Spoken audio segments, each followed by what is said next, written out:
Hello, Caramel Girl. We're just getting started. Picking up where we left off yesterday, I was throwing on some inks on this card here, and I did some work on it off the live as well. And earlier today, before I came on the live, I was working on it. So just continuing working on it here as well. Trying to get the bulk in for that. Now, when we get to the little tiny stuff in the background, I might do that off the live because it's kind of a pain, and I like to get a little close. And on the live, I don't want to put my face on the camera. I'll sniff it all up in it. So if that happens, I think we can move over to something else. But I know I always overestimate myself in thinking that I can do something quick, and definitely can't. Do not do things quick. Hello, Minion, and hello, Dave. Playing Hollow Knight. I was about to say Hollow Knight. I didn't see the knight down there. Cooking, Jake. But I think I cooked too much because the characters. So that's a good thing then, right? That's what you were going for. I just made a energy drink over here, so I'm hoping to come alive by the end of the live. Come alive? I'm hoping to come alive. So I know I was kind of dead yesterday. And it was my first time being back in like 2 weeks to the lives. And so I was like, you know what? Let's be a little more energetic. Let's not be so, dead and just I was tired though. I worked yesterday and I was exhausted. I had an easier day today. Um my brother and I took my mom and our family to Outback. A little early Mother's Day. The orcs. I've been chatting with you ever since you post a short. Or every time you post a short. You're not on our Discord, right, Dave? All right, let me take a sip of my drink. Hopefully I don't spill it because there's not a lot of space here. Okay. See if I could get some work in here. So one of the things I just did right before coming on the live was I drew out the body. Before I had the mass of the body, but now I drew in the detail, the sword and the armor and stuff. So we talked a little bit yesterday about environmental storytelling and stuff like that. Like I wanted to kind of give the impression now that I'm talking about this, I'm kind of losing the element of allowing the reader to kind of come to their own conclusions. But I'll use it as an example. It's okay. I'm going to be doing like a bunch of these. I'm going to do like 55 of them. But in this case, I did want it to feel like this knight went down, taken out of orc. And so if we see the orc has a spear through him and the knight has an axe through him, in order to also kind of double down and make it more clear that this knight took out this orc, if we look around us in the battle, we see a lot of swords plunged into the ground, a couple of dead knights. The orcs don't use swords, and if we look at this knight here, he's got his sword still in its scabbard. So he didn't just run up to give a hork. He didn't run up to a orc and try to get a hug. So we can assume that he was using a spear as his primary weapon, and the sword was his secondary. So just little context clues like that, in environmental storytelling is what I live for. That's the thing I love. I love that so much. I love doing that.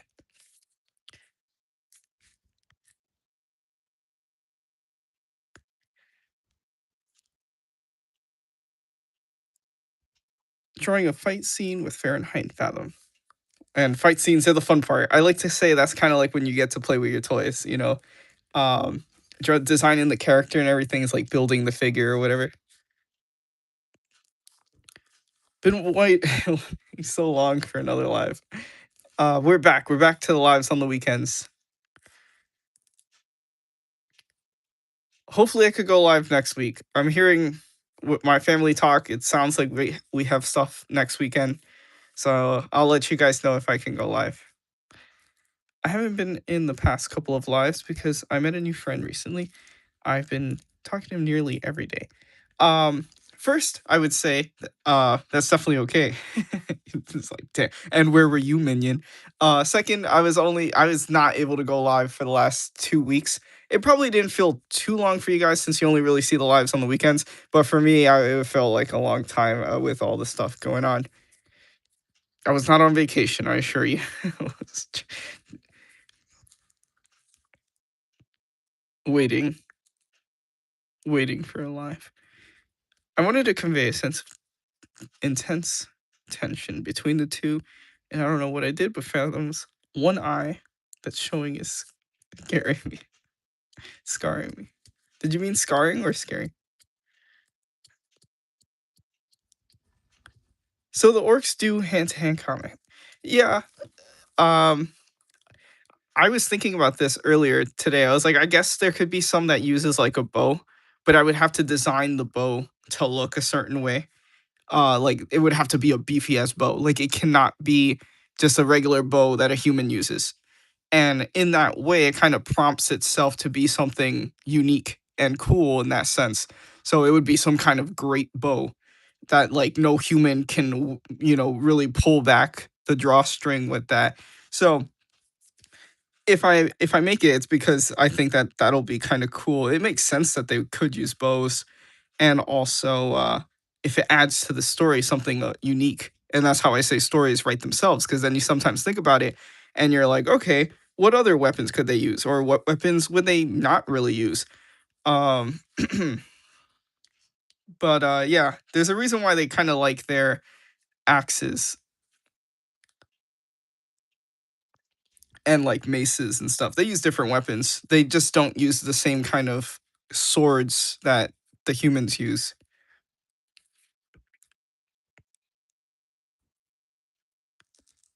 I did a live yesterday on TikTok just building the UC's N1 Starfighter, and I got to back 14.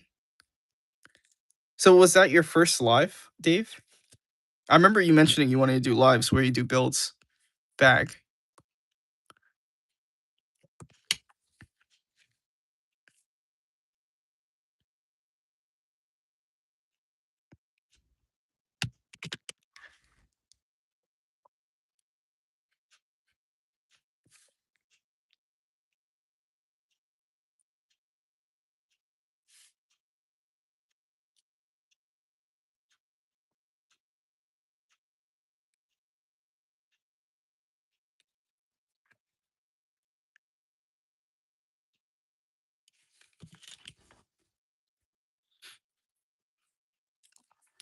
Only 4 people. That's not too bad. I have 5 people right now, so that's not too little. And I feel like 5 right now on YouTube at least is feels pretty big. But I remember when I would have like only 3 people on lives on TikTok, and you're just starting. So 4 is great for starting out.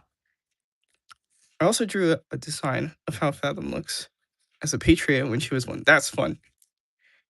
That's also one of the cool things about doing a character that's been on like different factions. So you get to have like 2 versions of the character. That's always cool.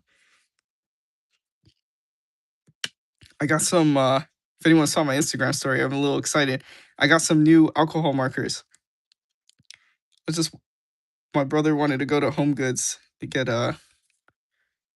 some dog toys, and while I was just walking around, I saw some alcohol markers. Said alcohol based markers, and I was like, wait, are these alcohol markers? Is that kind of like Copics and the ones I really like to use, like just art type of alcohol markers, for the illustrations I do and stuff. And I was like, dang, do I want to find out? Because I was like, oh, I had gotten these artist loft ones maybe like 10 years ago. And I felt like I didn't like the way they looked on my drawings or whatever. And I tested it out today, my old ones, over drawing and some of my line work, and it actually did work. And I was like, what? Was I tripping for the last 10 years? I could have been using them as alcohol markers all this time. And I remember I was thinking to myself, like, damn, what am I going to use these colored markers for, really? And then when I started working with Dynamite on the sketch cards and stuff, I was like, oh, perfect. I can use them to sign the back of my cards. And then when I started my Patreon cards, I was still signing with colors, specifically green. But with Dynamite, they tell me to use a different color on every card. Um, but then now I'm finding out I could have been coloring with them. So like, damn. I wonder what it was that made me not think I didn't like the way they were. My guess would be that it was probably that I was just using like one solid color instead of kind of like mixing shades of colors. And also um the fact that my pack was probably dark colors that was probably covering up some of my very thin lines. That would be my guess. But I did try out the new markers, and I did a quick doodle, and a few did this in a few seconds, and then I colored it with the markers, and I think it looks great. So if you look here, I did a couple of reds with my new markers and pinks in there. And the thing with the pinks is you can kind of get a feel of a different, highlight or whatever. And I was telling my little brother when he walked past me, and we were talking about the markers. I said, "You're probably thinking like, oh, why are you using pink? Like that's kind of weird, if the demon's supposed to be red." And then but if you look at it as a whole when it's finished, and if I ask you what color is that demon, you're not going to say red and pink. You're just going to say it's red. You'll understand that that's a highlight. Um, and so this red here is the red from my very original markers that I use for my signatures and stuff. So, um, who knows what I might do with that because it does look nice on color. But I don't want to use up all the red if I'm using that for, like my signatures and stuff like that. Um, Also, so here's the new packs, and I only got them for 9.99. So that's the hack. Go to Home Goods, maybe find them. Don't clean them out. But here's the life hack: 9.99 primary, and look at this sturdy box. I got 24 for only 9.99. I was cheesing it. I was so happy. I was like, what the hell? And then gray tones. My grays run out a lot, and so now having a whole like specialization just to grays. So I have a specialization of just skin tones by a different brand. And now this is actually, I thought they were the same brand, but they're different. This is King Art, and this is dual tip markers. I haven't used these yet though, but I assume they'll work well. Pro, no rules, just are. Um, they have little handles. That's cool. I'm building up a little thing here. So now I'm a little less scared to be, you know, stingy with my markers if I'm like, oh, they're not so expensive to replace alcohol markers if you could get them, you know, at certain places, and you don't need Copic markers. If I told someone that was Copic marker that I did this in Copic marker, you think they're gonna be like, really? That doesn't look like Copic marker. That actually looks like a M1173 shade of red. And Copic's more known for like an M713B red. No, I promise you, they no one gives, no one cares. And then you also might guess someone and be like, "Wait, that's red? I thought that was brown." Like colorblind. Hello, Mystery. Hello, Ash. Okay. Um, do you have any tips on posing creatures? Absolutely, I do. It depends on the creature we're doing. It depends on the build of the creature, and if we want to enhance that. So let's do something. Uh and then let's talk about like creatures. Like, are we thinking like a big muscular creature? Are we thinking a quick speedy killer? You know, that will play into what we're doing. If we have something sickly, if we have something um you know uh fast or strong or evil or calculated, that would all play into uh the monster or creature that we're making? You know, are we talking about dragons? Are we talking about zombie creatures? Are we talking about like humanoid, like intelligent monsters and aliens and stuff like that? Make them hold a skull on something. Uh, for the orc, he has got a skull hanging on him like a labubu. So they can have skulls. They'll sometimes be collecting skulls.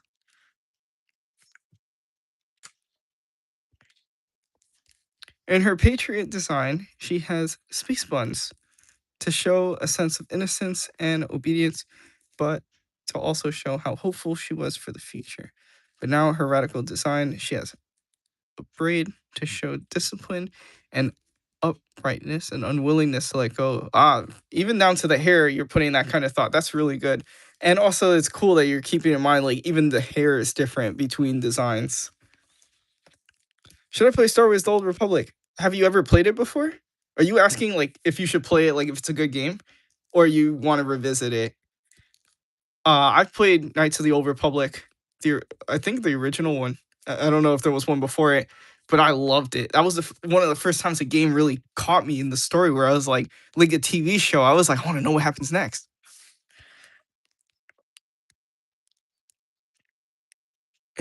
Okay.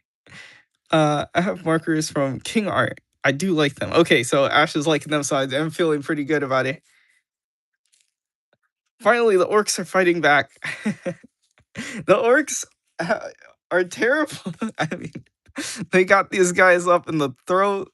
They go after oh shit. They go after civilians. Got that lady by her hair, and she's about to like make contact with that hatchet up there. This guy's out here. He's gonna be like watching that too, as he's getting choked out. Yes, I have a water bottle here. I got an energy drink right now, so I'm drinking that. So I'm hoping I become a little more lively.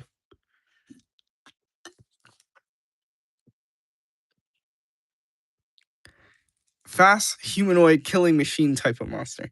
Okay, so let me do some sketching real quick. It's a fast humanoid creature. Now, when I think of a creature, I'm thinking it's not a human. Now, one of the first things we think about human, what is a human and what is not human? What is not human? An animal.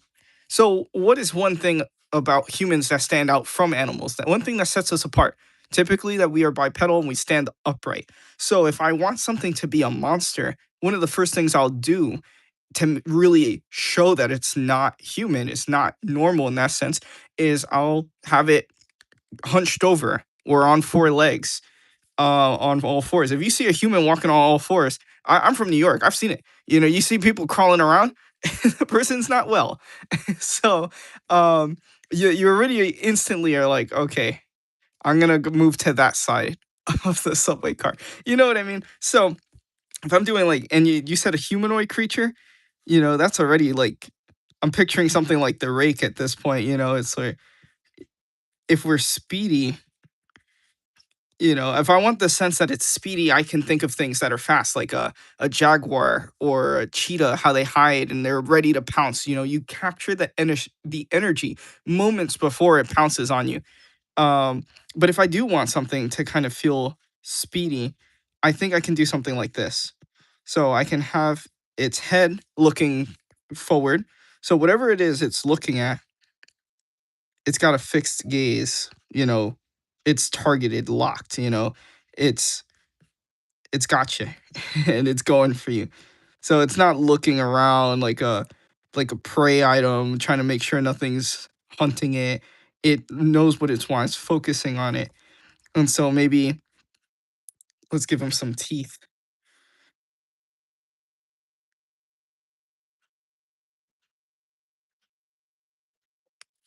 Looks humanoid enough. From a distance, that looks like a human head, mostly.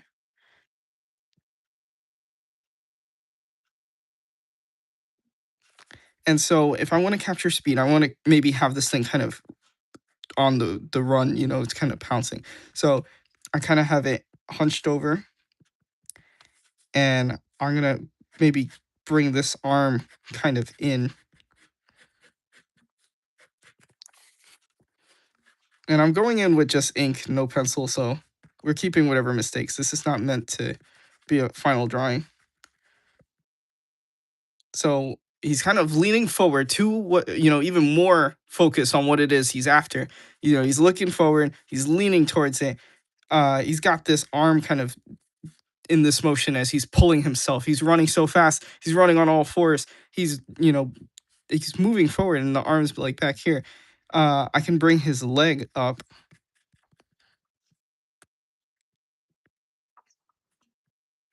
and we could bring his hand kind of about up here. And his hand's not going to be relaxed. His hand is going to have his claws out. He's going to get you. You're seeing like, oh shit, he's reaching for me. And maybe this hand is going to like come down here and then he's going to bring this other arm around and he's going to be running.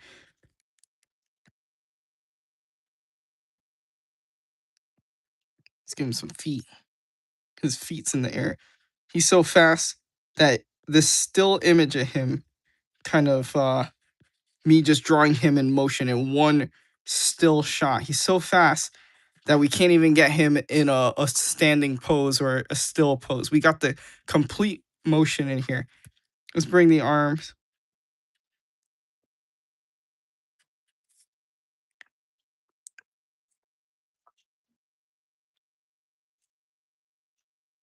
Let's give him his hand.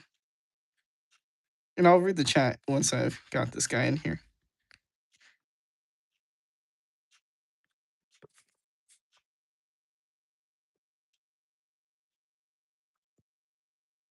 I'm going to put this foot kind of further back. I'm going to put it black it out here. So that way it's not interfering with the arm here or my foot that I have over here. And I want to bring that foot out a bit. So I'll put some shadow on the back of his thigh here. I could put some over here as well on the body. A little cast shadow as he's leaning forward. And so there we kind of have the foot. And I'll bring the other leg in here. And I'm drawing it smaller as it's going to background. And I'm also kind of filling it in black just so that way it feels more in depth. Also, I imagine, we're in the woods, it's nighttime, it's dark.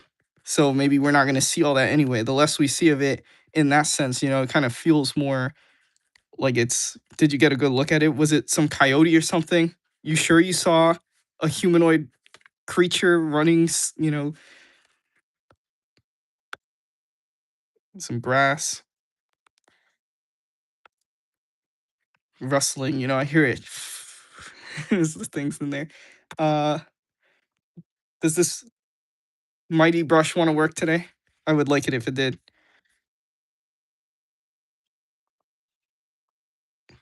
It's very misty.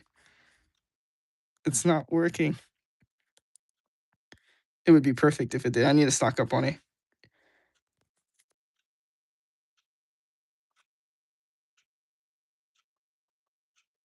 But I could use it for maybe the things in the background, the trees in the background. Oh, it's coming back. Okay, the ink is flowing.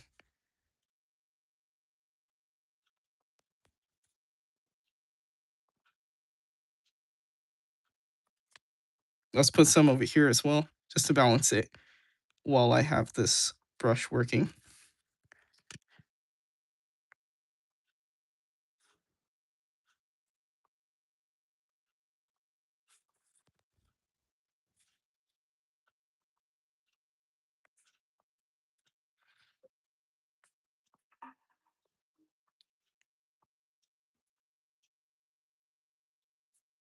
If any newcomers are there, I do read all the comments. I just give me a second as I get to a stopping point.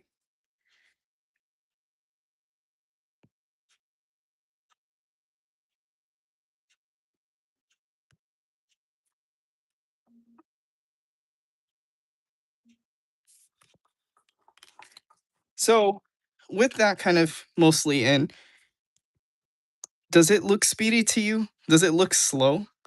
I don't think so.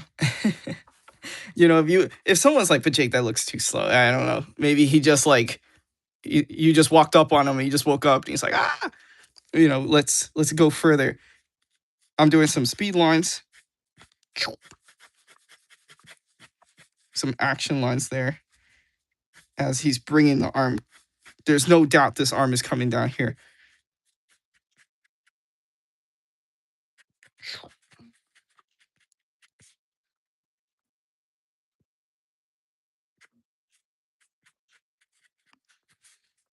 So now your eye literally can't focus on every little line. I'm drawing hundreds of lines with the right now with these like blur lines, adding a little blur to the edge of the figure, so you can't even see the edge of his arm here. There's a blur. There's the action lines. Your eye can't focus on every line, and what it does is it kind of distorts the image in your perception, and so now it does have a more kinesthetic, you know, movement to it.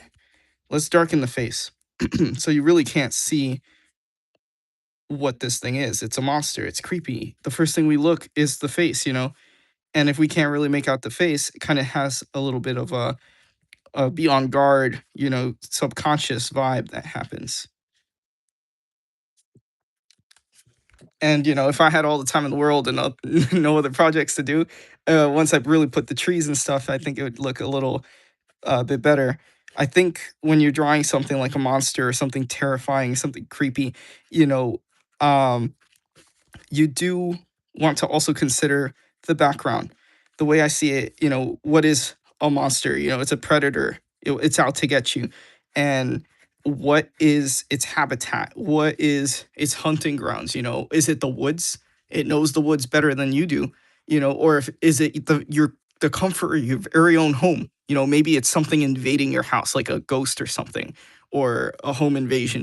That someone doesn't belong there. I like to say it's like a shark in the water, just the fin and the water. That's all you need to see is the fin. And then all the murky water and the environment. Think of Alien and the Nostromo, the claustrophobic industrial spaceship in the halls and stuff like that. And then just knowing that something is lurking, you know. So if this was like a comic, I wouldn't really start off with this. I would build up. I'd create the dread. I'd have the characters seeing something maybe peeking out behind one of the trees. And now it's like, oh shit, now there's two of them. But I'd have them feel like something's following them, or find the viscera, maybe a deer with its throat slit open and like all the blood sucked out of it, and they're like, how did this happen? And so you got the context clues. It's not what happens if it gets you. Oh, jump scare. It's I saw what it can do and I don't want it to happen to me. So that's how you kind of build dread, when writing a story or horror story and stuff like that. Not just scary. We can't rely on jump scares. We can't rely on music or those instruments that go,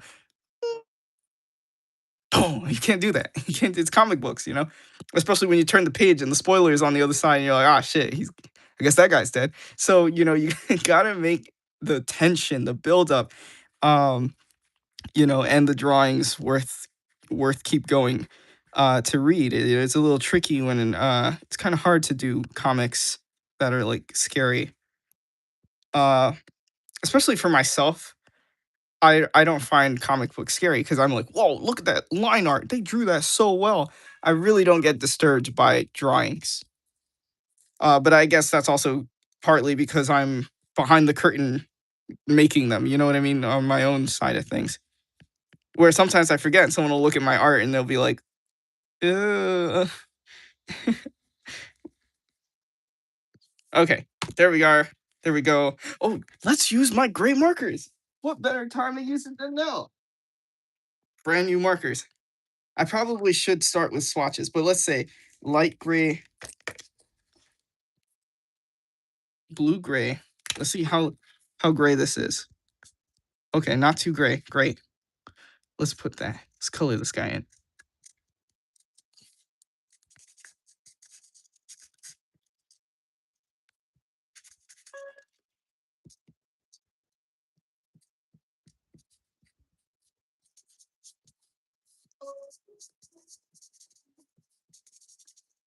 And now that adds even more of a darker feel on the face. And maybe we could put some gray in the back.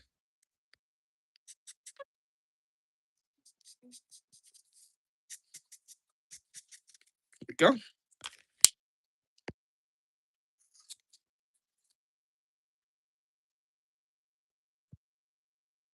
Let me read the comments. I'm sure they're probably building up on me.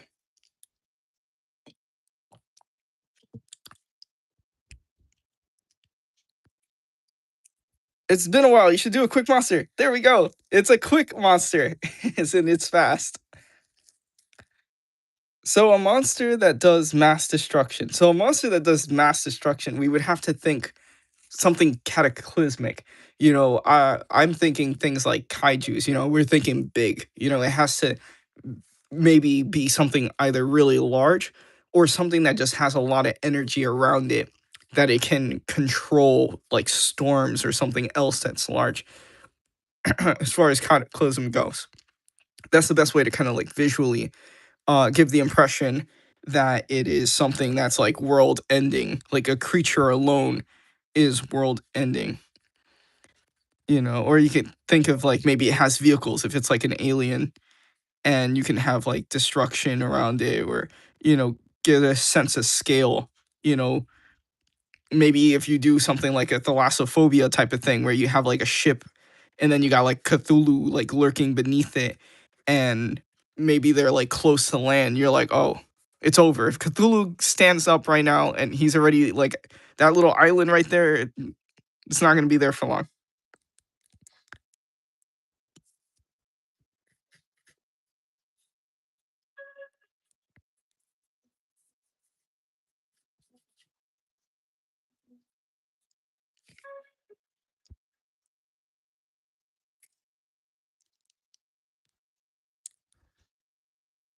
A new game.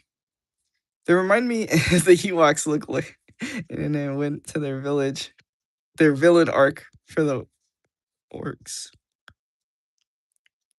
They locked in. W water break. Ava 1. Yeah. If you look at Ava 1, especially, when it's like there's like the berserk stuff and things like that, um, awakening and all that. It's like an energy, it's a creature or thing that's so powerful that it can't even be contained by its physical, body, that it like leaks out and things are storming around it or whatever.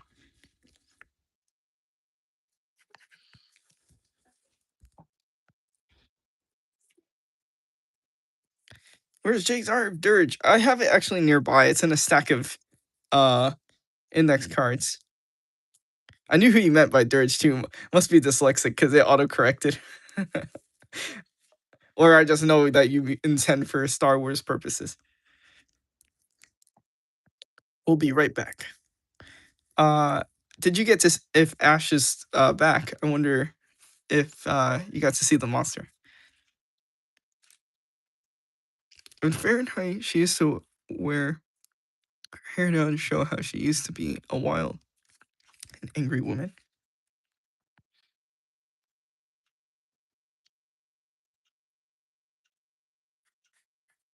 Just adding more trees.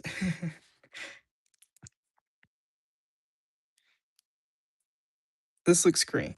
I still need to work on dynamic poses, but this gives me great ideas. Yes, of course. And as far as like this goes, it's thinking about the shape and form, and as far as when it comes to poses, think about the line. One of the first things you saw when I did here was I brought the line down. I kept the head still. That's the only thing that's kind of like still. And even then it's off centered up the body. Um if we think of the line of, its center line, its weight, it's leaning forward, it's moving forward, it's after whatever it is it's looking at. And that's why that's focused on being, you know, in focus, and still, while the rest of the body is moving it closer. And so the first thing I did was I had this line of the arm. If you even look at that arm, there's no straight lines. It's not like I took a ruler and did it. One, our bones and stuff like that are do have like curves and stuff like that, or musculature has curves, C curves, or keep in mind things like that. There's movement in the fact that the line itself is not just a straight line. Uh, like your eye follows the shape, the slight bends in the arms. But after receiving her abilities, she has her hair in a messy bun to show she's trying her best to control her emotions. She's also not perfect and acknowledges that. That's awesome, Caramel Girl. How especially you did it for both sisters too. That's definitely a big storytelling kind of thing as far as um symbolism.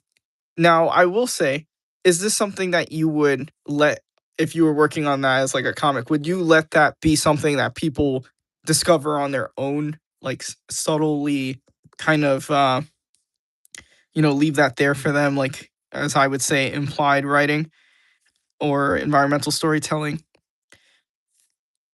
Or would you mention that or be open with that?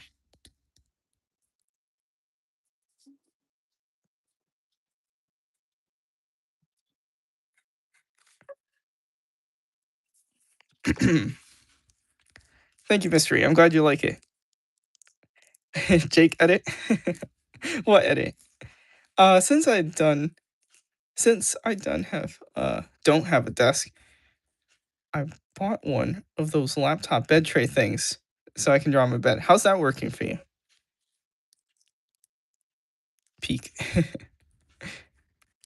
Did you know Abloth is one of the strongest people in Star Wars Legends? She used to work for the Celestial, and she did a bath in two powerful lakes, and she became a monster that made the light side. I don't know if I knew that. If I saw an image of it, I'd be like, oh, I have seen that.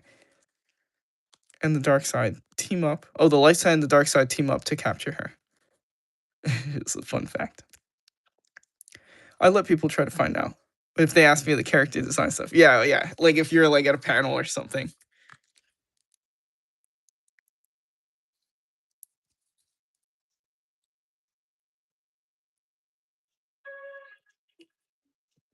Okay. It's just an example. It doesn't have to go hard. Why am I still drawing? Okay. Then you have like the night sky and the fog and stuff like that.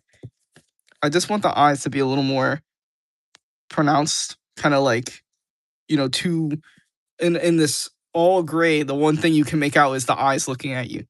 You can't make out the detail. You can't really make out its skeletal frame that much. But what's clear more than anything is that contrast. Those eyes.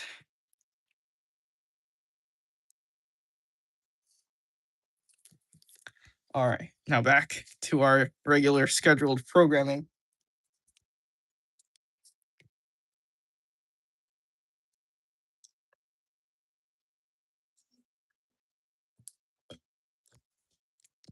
Okay. So let me just set that up real quick. Hello, Tracy. We have a special guest, a fellow Dynamite Comics sketch artist. I was just giving a little tutorial slash brainstorm on how to draw something speedy, like a speedy humanoid creature. How would we go about that? And I was just going down the rundown of how we would construct something like this and give the impression that it is fast.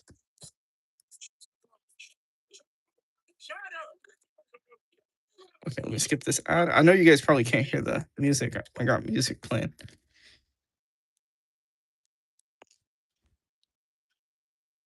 The tray comes with a cup holder and a little drawer. I hope that doesn't mess up your back. I hope that's like has back support in how you're using that.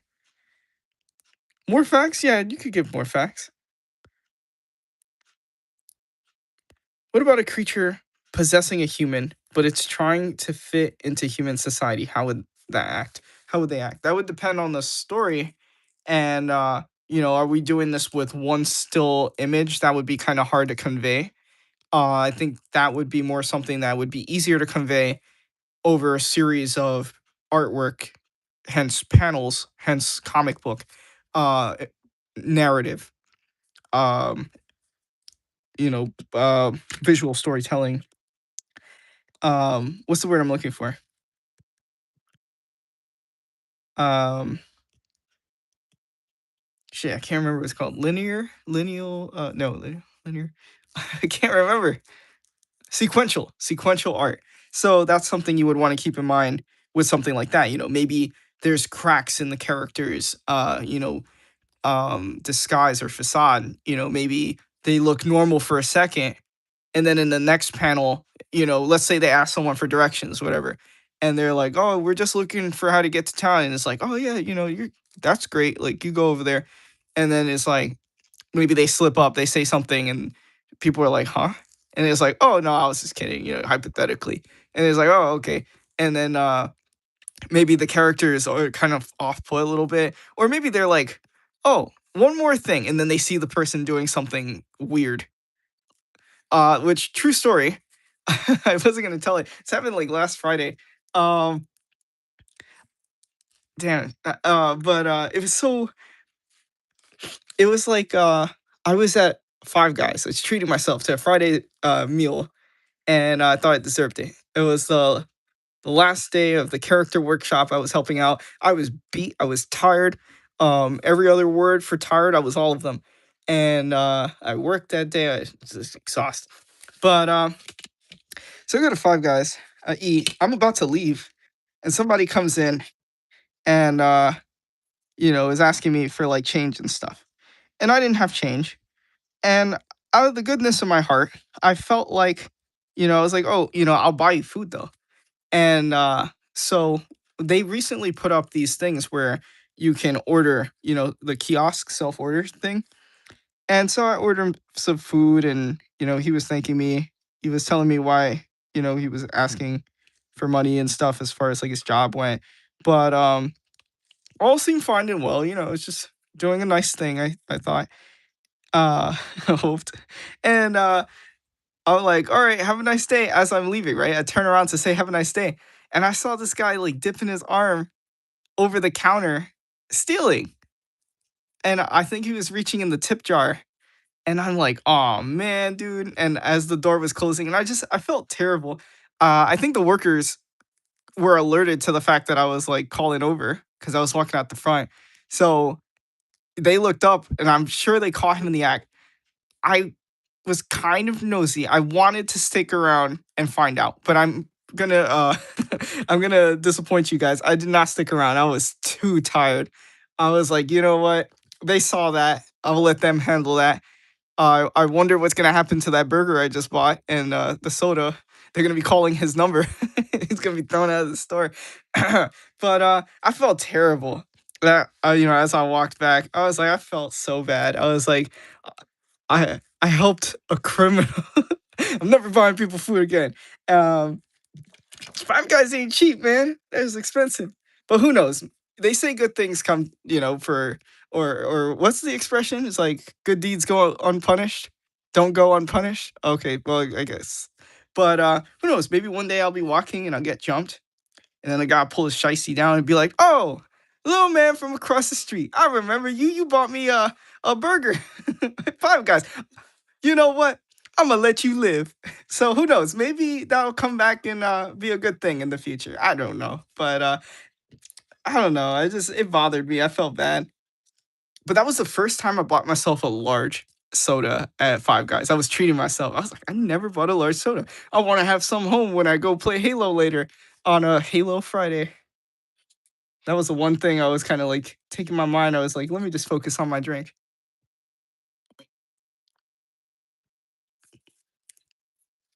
Anyways, let's read the comments. Did you know there is like little demons that are in Star Wars Legends? And if you see one, you're already dead. But I forgot the name of them. They look like flesh with bones everywhere and eyes. The thing about Star Wars with that, and I see lore videos and it'd be like, Star Wars is scarier than you think. And it's like, it feels like such wasted potential. It's like, you're telling me that shit exists out there in the Star Wars universe, but we can't see it because it's too violent. Disney's too scared to show it. Even George Lucas was too scared to show scary things. And it's like, damn, man, Star Wars could be so cool if only we had something that was not afraid to, go and do creepy things like that. Thank God for Warhammer. You ever felt like that? Oh, I wonder about the creepy things in Star Wars. I wonder what that would be like if they actually elaborated on it. Friend, Warhammer exists, and it beckons the call. With the sisters, they use their power in a way that does the opposite of how you think they would be used. Water is basic of most, if not of all living things. But Fathom would use it to cause prolonged suffering and destruction. When thinking of fire, you think burning forest, destruction. Yes, burns, inferno. Fahrenheit uses her ability to warn people and be a bright beacon of hope. So even subverting the good and evil of fire and water, is like the Fire Nation attack. The Fire Nation's always bad. So I especially like that you did that. Want to hear a true story about yours truly? Yes. Share away, whatever you feel comfortable sharing. The other thing is, I read these comments out loud, and these are YouTube lives, so they do get uploaded onto YouTube afterwards. So they'll be there forever. So whatever you feel comfortable sharing.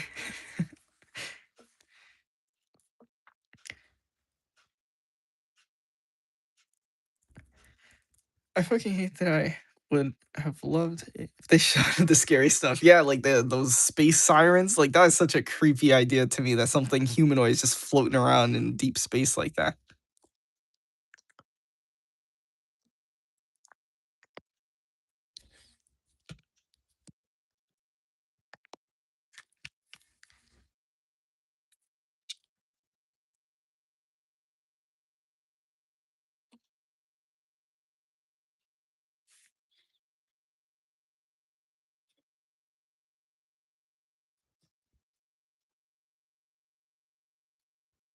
I didn't play any video games yesterday. My Halo Friday. I was just so tired. I should have. Maybe today. Maybe I'll treat myself. We'll see. Maybe. But I do have a lot of work and it just keeps piling on.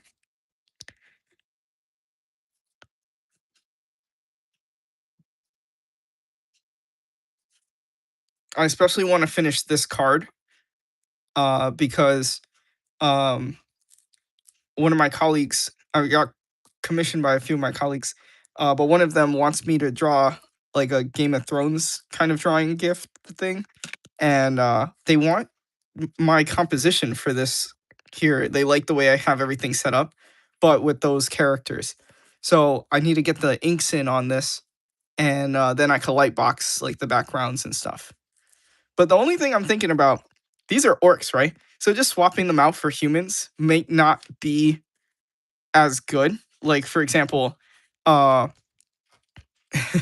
this guy's getting lifted. Whatever human is lifting a guy off his feet in full armor, how much pounds of that? Like 30 extra pounds of armor getting lifted effortlessly in the air. Granted, it'll be a guy in armor, but it won't be one of my knights. It'll be something from Game of Thrones. Um and also in place of the orcs would be the good guys, the House of Stark. So I would also have to change this because I don't think someone from House of Stark would be lifting a woman by her hair. Um, and they would have to be impressively strong to do that as well. You know? So yeah, so this card, I am trying to get a little more progress on this one than as far as priorities go, all while juggling my other work that I have to draw.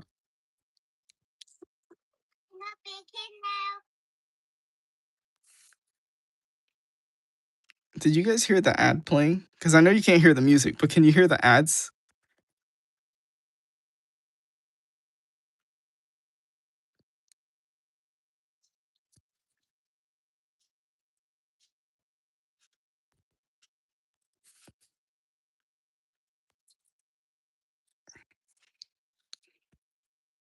Not really. Okay, good.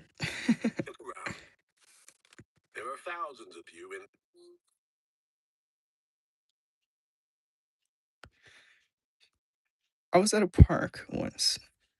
riding my electric bike and I blacked out and I hit a wall, which then I woke up with blood on my hands. I was scratched up and then I blacked out again. Woke up again in the hospital. Auto thing. Holy auto thing. Oh, you mean like auto correct? It's left me with a scar on my eyebrow. Did someone like get you an ambulance? Damn, you were out. Were you wearing a helmet? The sisters' abilities consist of control of both elements they are resistant to, so fire and water bending. And Fathom can breathe in water. And Fahrenheit is a walking grill grenade. I'm a big kid now. Famous words. Oh, you did hear that. I am a big kid now. I didn't say what ad it was, but yeah, it was a Band-Aids, I think. That's Band-Aid, right? I'm a big kid now. Or is it Huggies? Like Pampers. No. Band-Aids is Band-Aids stick on me. I'm stuck on Band-Aid brand because Band-Aids stick on me. Is that copyright? Am I allowed to say that? Get my whole YouTube shut down for that stupid jingle. Depending on the environment they're in, they can be the most vulnerable people or the one with a huge advantage. Okay, let's take a sip.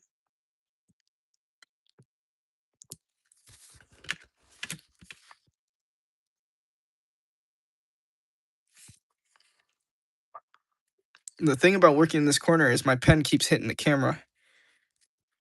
So I might shift gears as much as I want to keep working on this. I might shift gears to a different project or thing card. Do you guys want to see the other cards I have drawn? Or just be surprised when I get to them? Because I have been working. I've been busy. Okay. The pencils are like the fastest thing for me to do. It's the inking that takes me, for years. Years. I know I sound like I'm exaggerating, but no, literally years. Like that Liberty book has still not come out yet since 2022. I was thinking to myself too. I was like, wow, I got so much better. I'll probably knock this one out in record time. Especially because I was working on it on the lives. I was like, oh, I'm making progress on the lives too. I can just always be working on this. Several years later, it's still not done.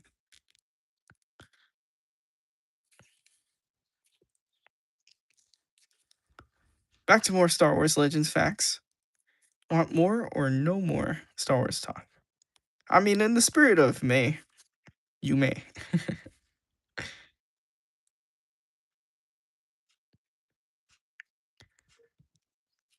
I'll ask you, what's your favorite era? If you already told me, I apologize.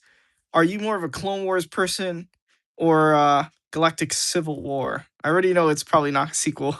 I don't think anyone's favorite is the sequel era. Uh, and not to bash the sequels too hard, but does anyone really think the sequels is their favorite?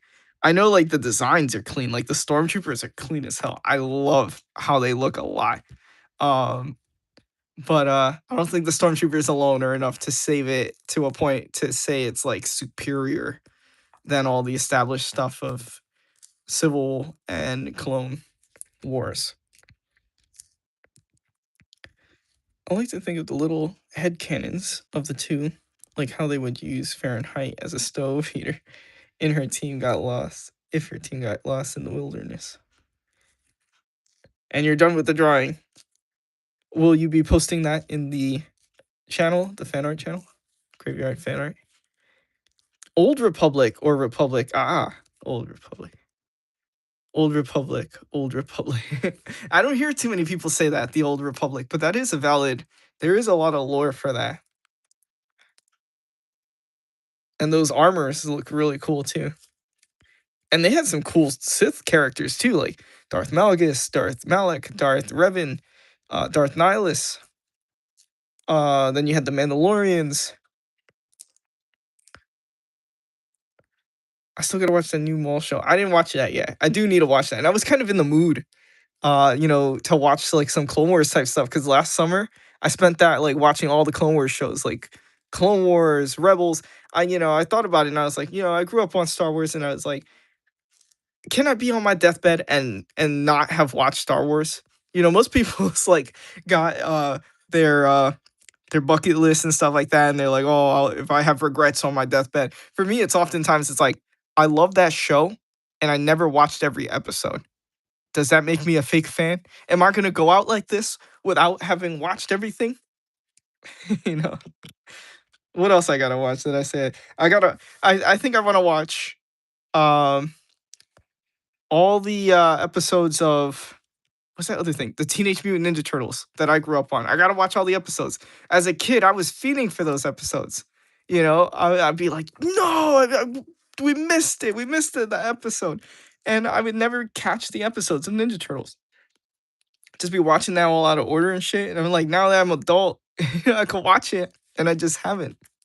I gotta do that for myself. For kid Jake, I gotta do it.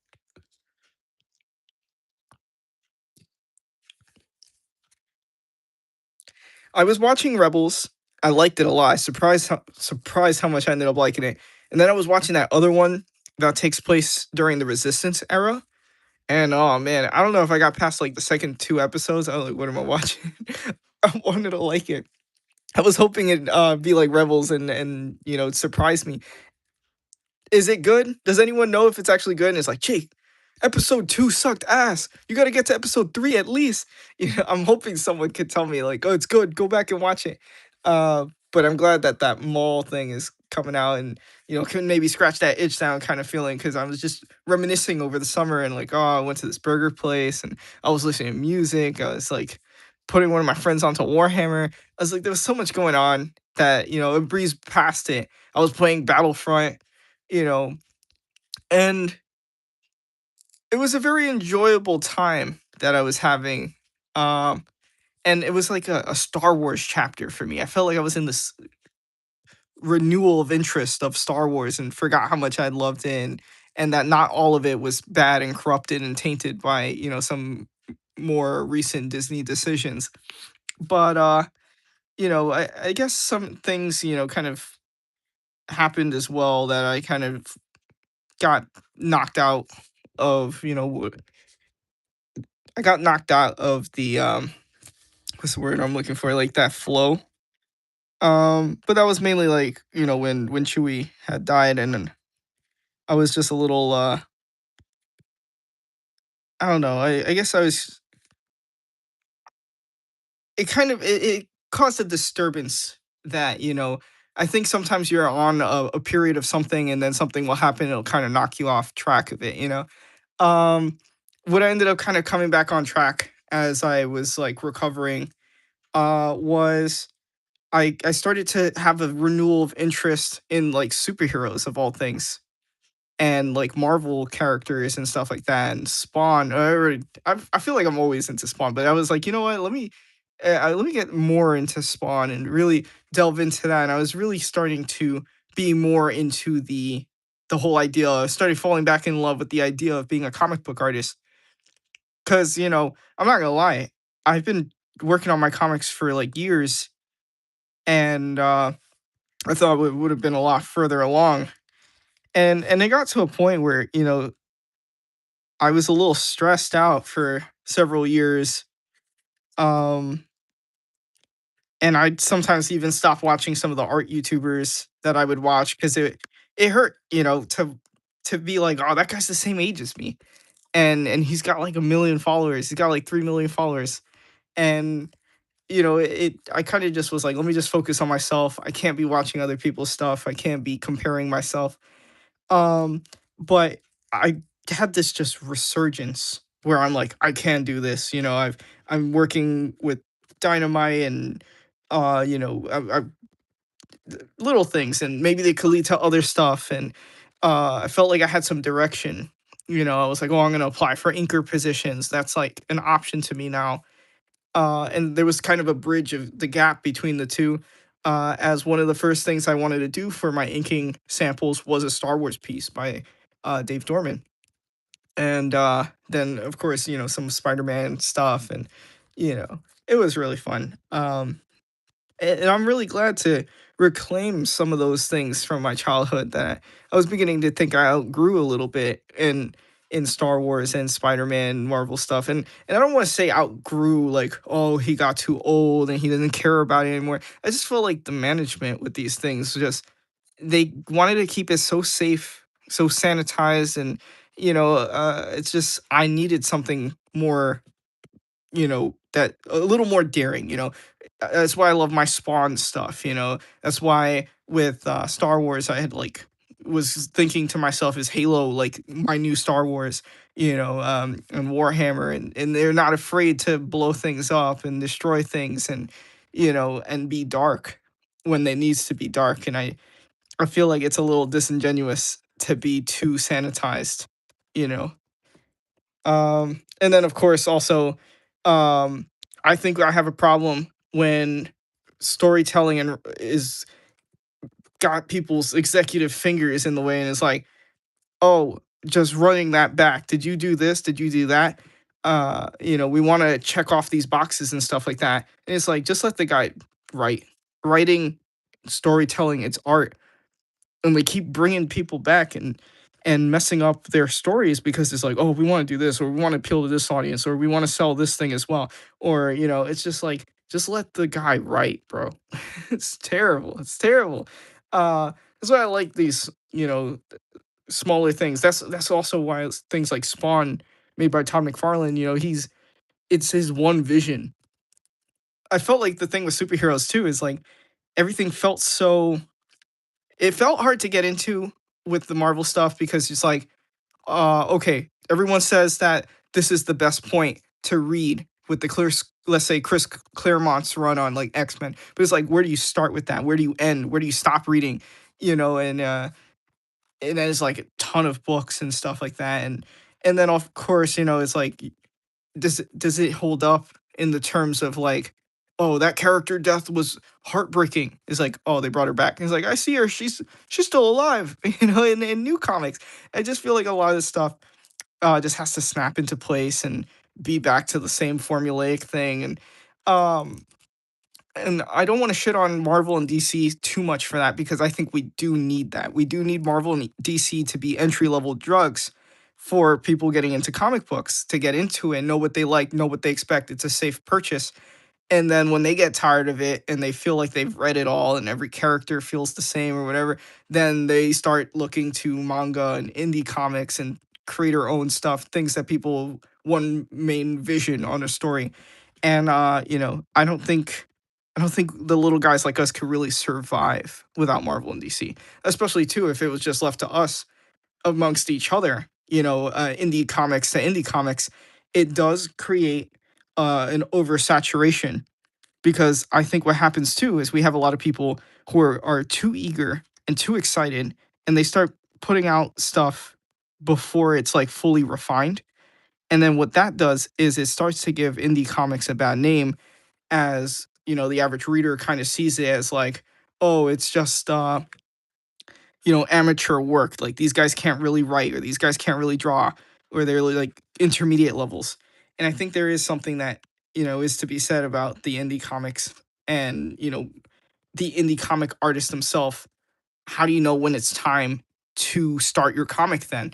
And I say, I have what I call the 3 Ps, and that's how you know you're comic ready.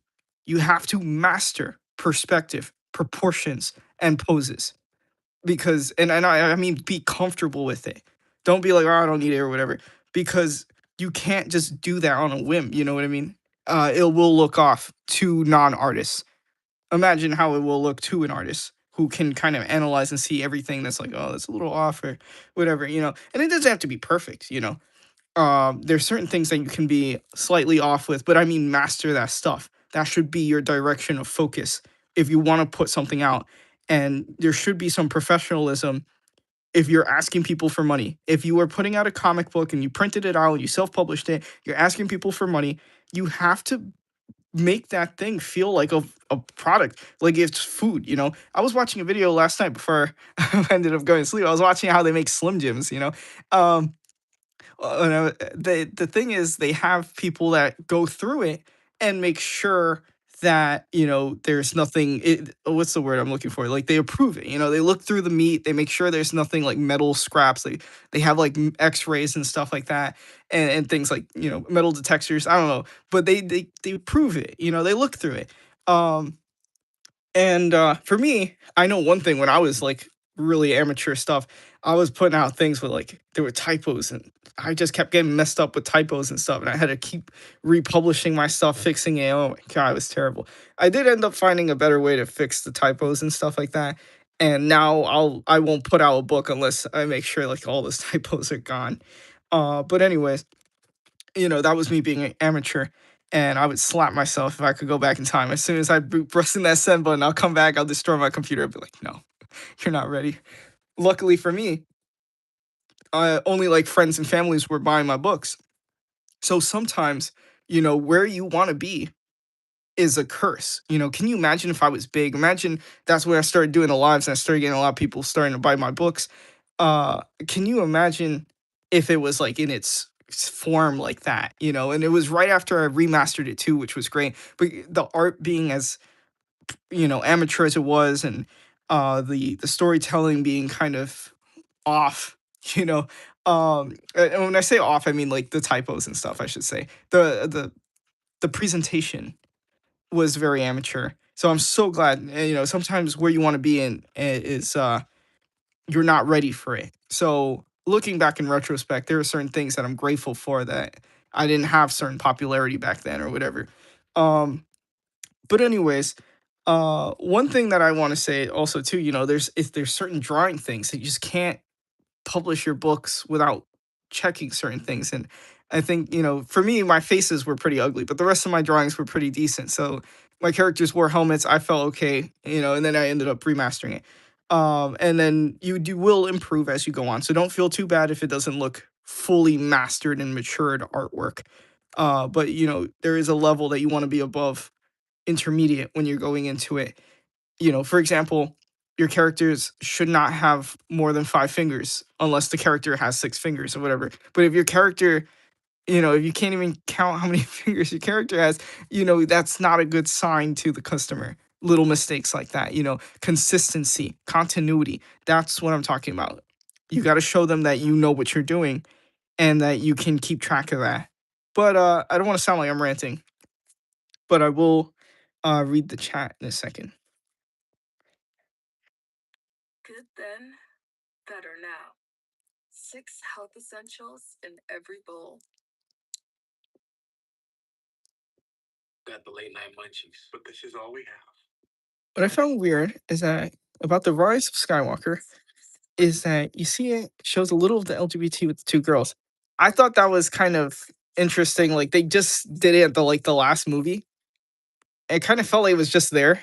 I know some people will be like, "Oh, it's representation," but to me, it didn't feel like representation. It kind of just felt like it was like, "Oh, like put that in there. It's the last movie. Who cares?" And I don't know. It didn't feel natural. It wasn't characters that we followed, and it felt like it was just there to check off a box. And that's what I'm talking about. I'm not one of those people that will stop watching a show because there's LGBT characters in it. I will not care about it if I feel like if it completely destroys a character and the plot, and you know, if it's not woven into the story properly. Will I put it in my stories? No, because that's not what my stories are about.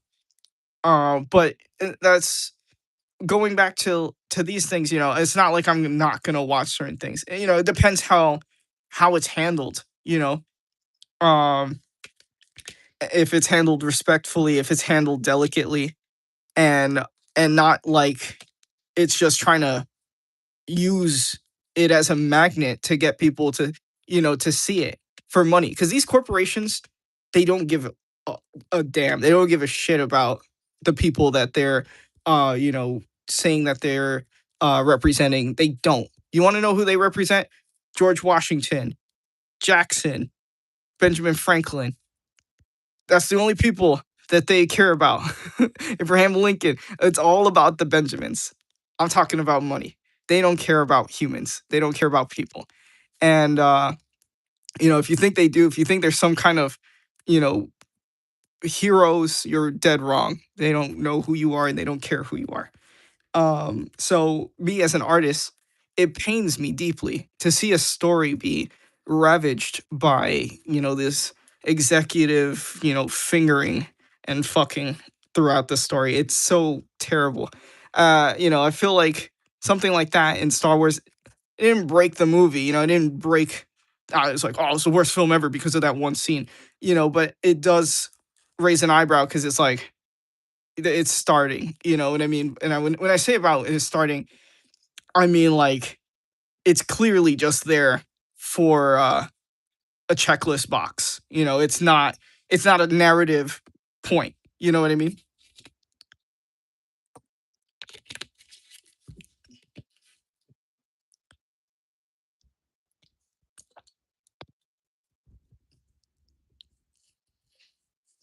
Welcome back, Ash. So did you get to see the monster I did? If you're still here, Ash,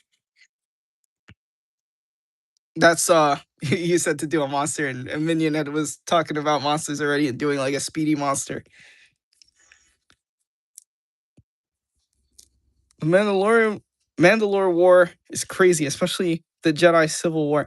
It's crazy when you go into the Old Republic, just how much lore. Like even when you go into Knights of the Old Republic, there's lore even before that. With the original Mandalore and how Darth Revan swapped from light to dark. Yes, or light, dark to light. Even if you decide, if certain things, with the game is being like controlled by your actions or can change um the end result changes based on your in-game actions and decisions, and that was always such a cool thing with Knights of the Old Republic. Love Star Wars Rebels. The lightsabers bother me. I know people will be like, oh, but that's like the concept art by Ralph. I love Ralph. Yes, I know, but it just there's a reason why it wasn't used, bro. There's a reason it wasn't used. It's concept art. Not everything is final.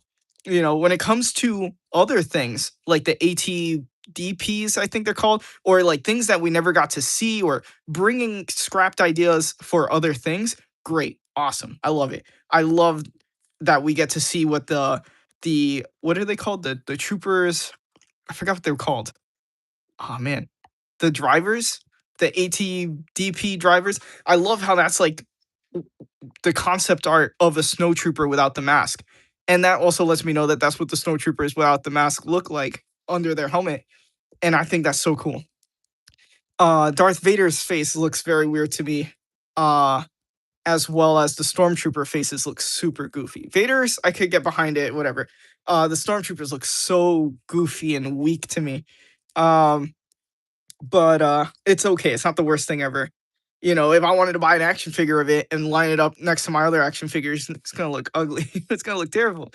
Um, so I love when the concept art is reused to add to the universe, but for the style, I get the decision, so I let it slide. But it does look a little off.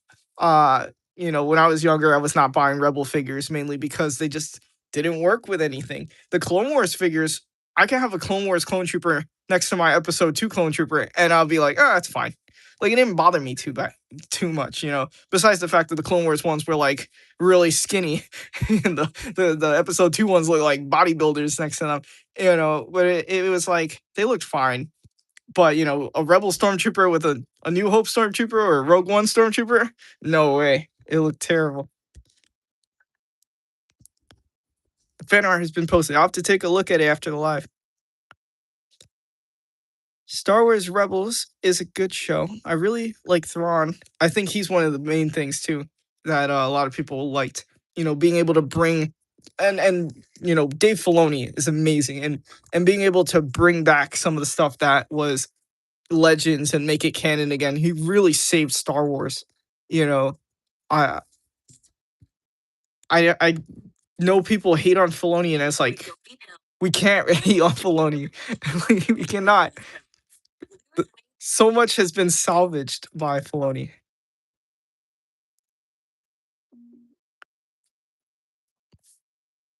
Excited for Ahsoka season 2. I need to watch Andor season 2. I don't think I watched season 2. I think I watched season 1.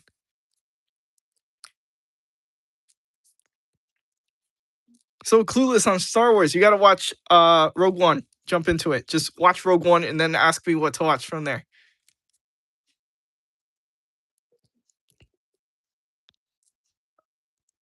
Does promotion qualify as a fourth P? Yes. Yes, actually, because no one knows you exist if you don't, that's one of the things is like post videos. There's another P for you. Go live. Talk about your story. So right now we're talking about Star Wars. We're talking about other things, but we'll always kind of circle around to the fact that I'm working on a comic book, or that you see my artwork, or you might hear me throw around the word dead liberty a couple of times. Like, that is promotion. Me being on the live is promotion. uh, I get the benefit of like actually enjoying your guys' conversations and personalities. So it doesn't really feel like work, but it is part of the job. It is part of work, to come on and let people know you exist and that your work exists. And sometimes you do need to pay a little promotion because it's the name of the game. Um, so the way I see it, you don't want to just bank all your money on it, because if you're spending more than you're gaining, you're losing money. But sometimes it's necessary. And I think when it comes to like promotion and stuff like that, sometimes it feels like wasting money. But how much things we waste money on? Did you really need those really expensive shoes? Or did the Monarchs wear those fine? You know what I mean? Or did you really need to buy this game right now that you don't have time to play because your backlog is full? You know, there's certain things that we spend a lot of money on when we could have spent that on like a promotion, something that'll come back to us and help us make more sales or whatever. It's like you are your own biggest fan. No one wants your work to exist more than you. And so sometimes we do have to take little sacrifices like that. And I was recently thinking about promoting one of my videos on TikTok. It's the one where I'm actually talking and showing my cards and talking about the Patreon. And I posted it here on YouTube as well. And that was not easy for me. I took that in like 3 takes because I would stutter at some point, or I would say and then I would feel like it was too long. If I said and the pause was too long, or the next thing I'd say from the top. I did that thing one take. One take I kept, you know what I mean? But I did several takes, and I was not doing edits or cuts on that. And so that was kind of tricky because I had to be perfect. Couldn't mess up at the very end, my wording. And I felt like I had to do it because I needed to answer these questions about the Patreon. I also want people on the Patreon, even if they're not paying money. I want people on the free Patreon just so they can see things I'm posting, artwork I'm posting, or on my little blog thing that no one probably cares about. But sometimes I'm posting food that I think is pretty good, that I like. Some of my favorite foods I'll post it, or some of my gym stuff, and little random things like that, things I like. Pictures from old vacations. I'm kind of really treating it like a Facebook page, on that side of things. And then also there's the artwork. I'm posting artwork, and I adding like descriptions and lore and stuff like that, adding to it. And I really want it to be like an elevated focused point on my work, where we have the Discord, and that's great. I feel like the Discord is not very focused on my work at the moment anyway. Um but yeah. Let's keep reading. Did you know there is a Jedi that the Jedi Order taught one Jedi all 7 lightsaber forms, but he died in Order 66? That's crazy. He mostly got swarmed out. He was one of the last Jedi to be taught the 7th form of the lightsaber.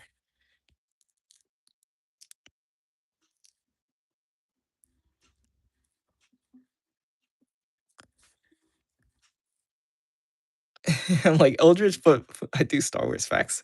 I see potential, you Dave. I was seeing when I see people like that, We have another person, who's like that, but with, like, Marvel and DC stuff. When I see people like that, I'm like, "Oh, that's the perfect kind of reader that I want for my stuff," to find the secrets and the little things or, the storytelling and be like, "Oh, in this issue, we can see that this was hinted at way before it actually happened all the way back in issue 1." Like, that's what I look like. I love when people are that, you know, when they read with that level of, focus. Star Wars Rebels was my first Star Wars show. Really? Before Clone Wars. I haven't watched Andor yet. My first show was the Clone Wars. I'm old. I remember when the Clone Wars was like 2D, and then when the movie was announced, I was like, "Oh, they're making a Clone Wars movie," and then they continued it with the show. And I remember thinking like, "Dang, the thing that sucks is they just called it Clone Wars again." So now when I'm trying to like look up clips from the 2000 what 2002 whatever it was, is like that's hard to find, or it was hard to find at least early then. Endor season 2 is really good. I gotta watch that. The Eraser video got me laughing. I have that pinned. Out of all the videos to go viral, I know. And then the funny thing too is that happened like years after that I posted that. So you never know what can end up coming back.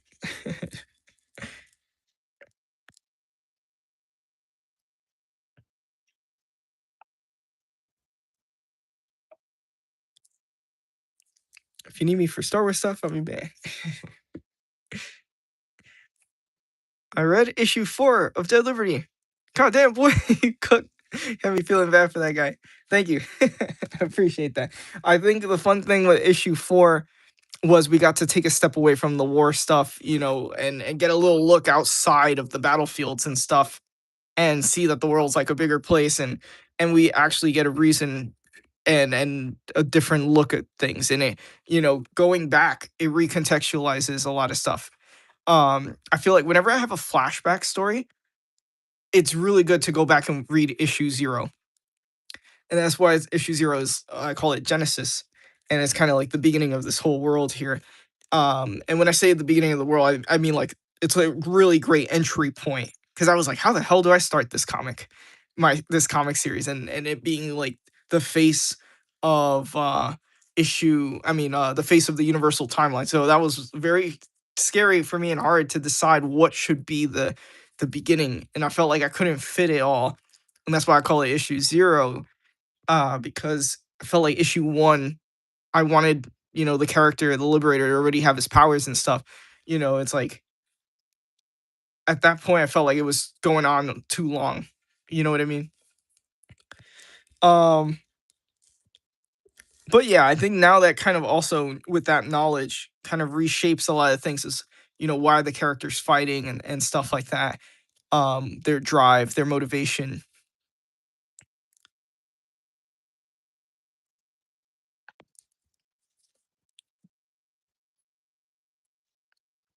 I remember that one being a bitch to draw. It was so there's like one scene with like streets, like some people crossing the street and stuff. I hated drawing that. That was so annoying. We were in lockdown though, 2020 COVID. So I was just like, I could finally work on this. And I was like working on those cars and crowds of people. I probably could do it a little bit faster now, but I don't think I'll ever enjoy drawing street lights and street signs and crosswalks, and I hate doing that stuff so much. That's one of the things with like the medieval stuff. I'm like, oh, I don't have to worry about a single street light. So happy. I could just whip up a background real quick, stone walls done. And when I need to do something more crazy, it's like Gothic Cathedral, great. I studied this. Castles, great.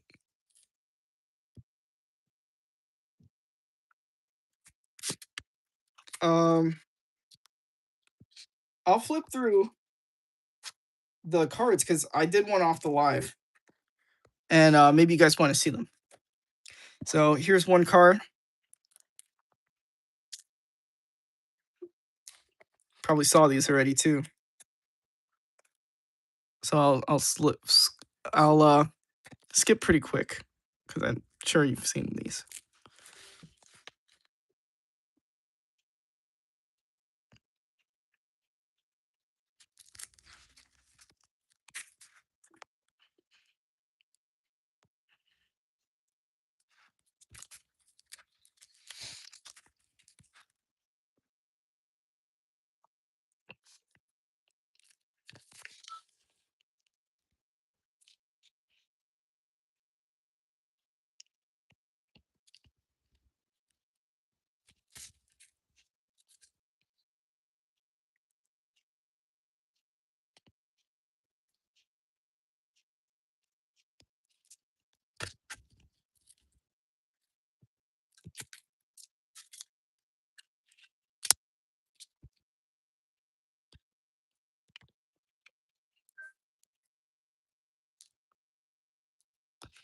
And if you guys want to see some of the pencils I have for the next cards after this one, I could show those too. But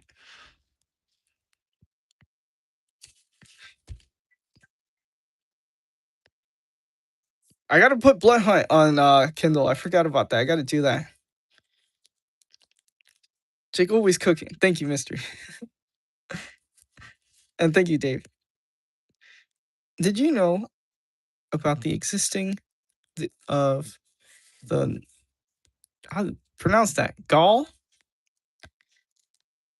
Star Wars horror thing? With Fathom, she left the Patriots after being denied a promotion she felt belonged to her. Literally shot her sister over it and was assumed then because she fell in a body of water. Another Star Wars fact: the Shrikari.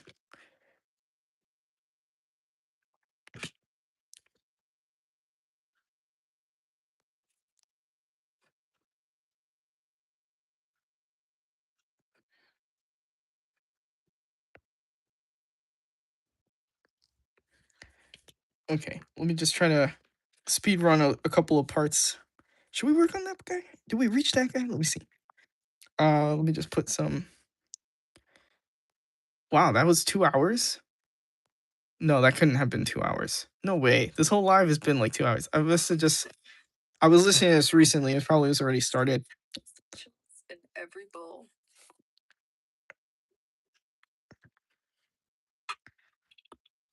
Just little art tips and stuff. I was drawing this debris here of this kind of stone, but I ended up bringing it down here because it would have connected to the point of this spike, and we don't want to have tangents. So I'm bringing it down so that way if you continue the line, your eye does not connect to this point here. So just little decision making and stuff like that, that really takes a drawing and keeps it from being too random and amateur.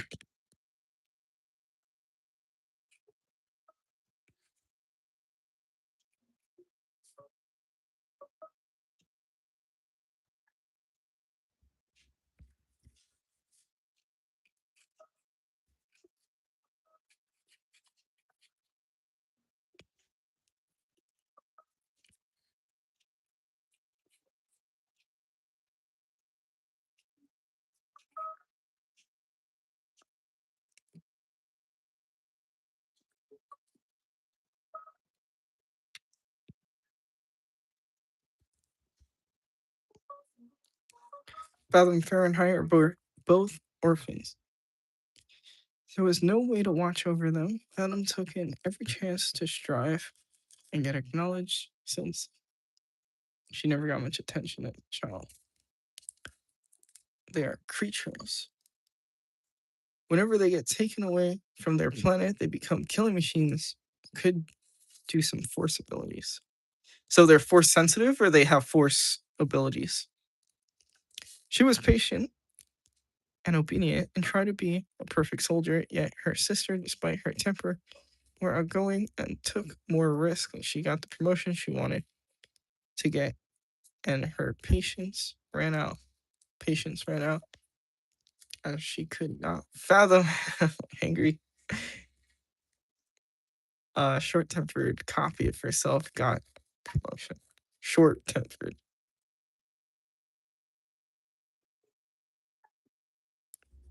which led to some of the people who taken them from their planet had strange nightmares of the creatures which got closer to them every time.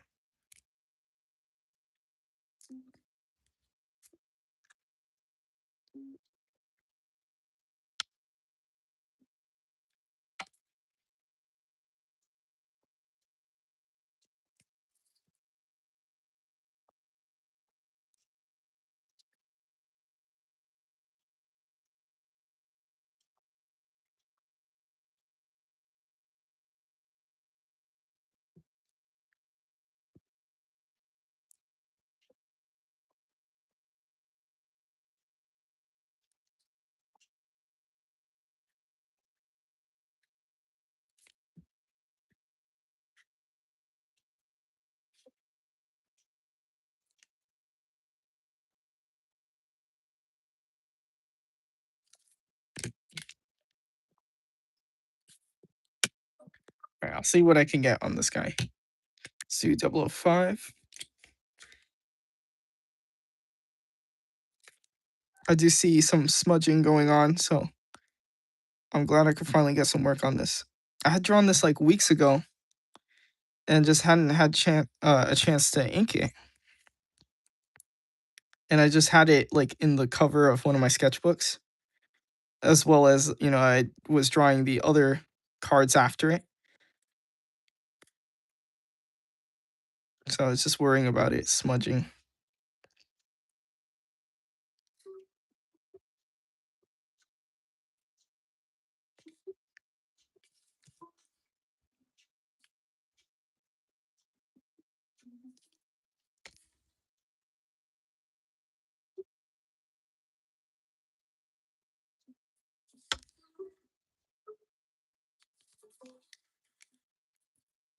Should I zoom in?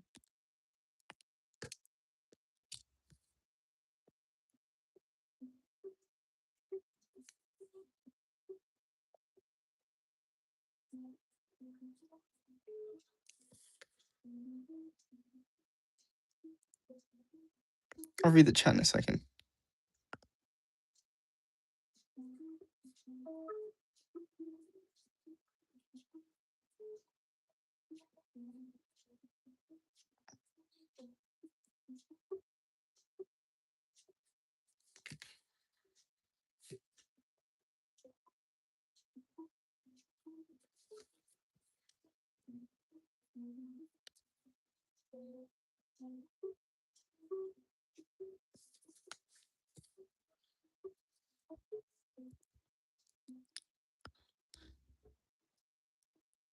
And every time they see their future getting eaten by them and see something worse.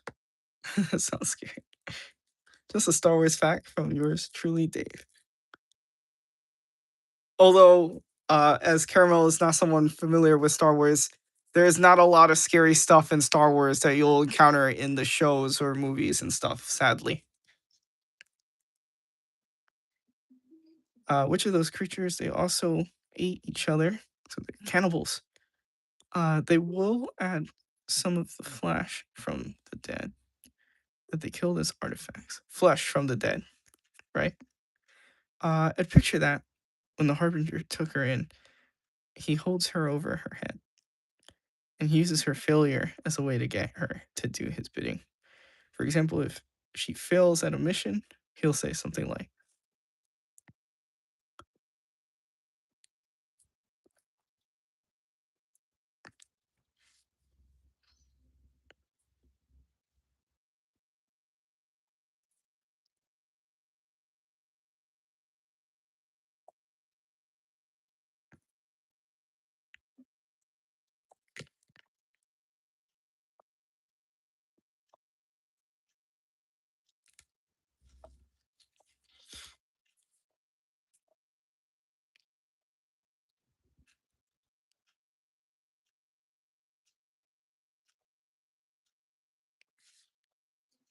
my orcs don't even have lips. That's how monstrous they are.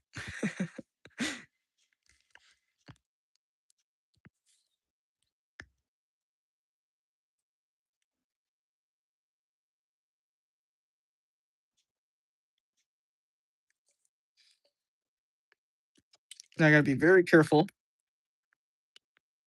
as I add some details that are kind of small.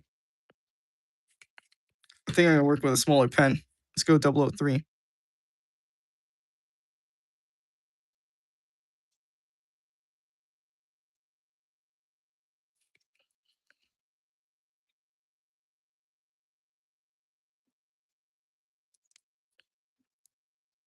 So we can see I can get their little slit, kind of like reptilian eyes.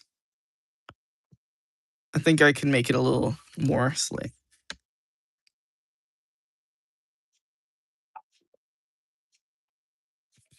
And then the card's gonna get shrunk super tiny and you're not gonna be able to see it at all. But it's there.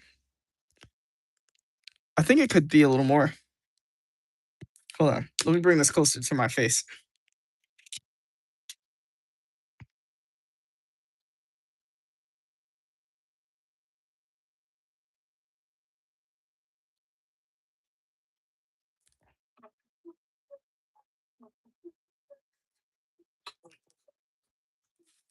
With yearly Bravecto Quantum, one injection at your vet protects against fleas and ticks for 365 days, all in one dose. Use with caution about the history of seizures or neurological disorders. I think I should bring it up a little.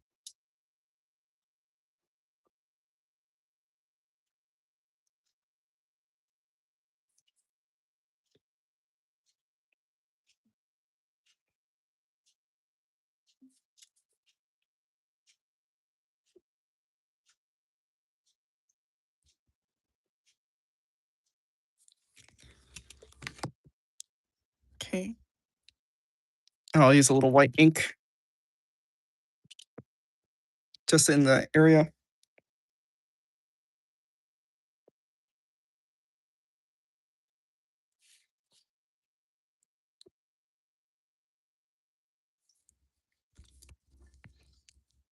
I just gotta wait for the ink to dry, for the white ink, and then I could go back in and tighten that up. So let me just cap that.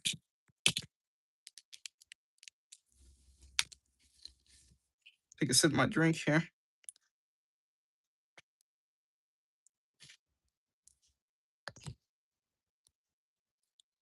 Okay, break this up real quick.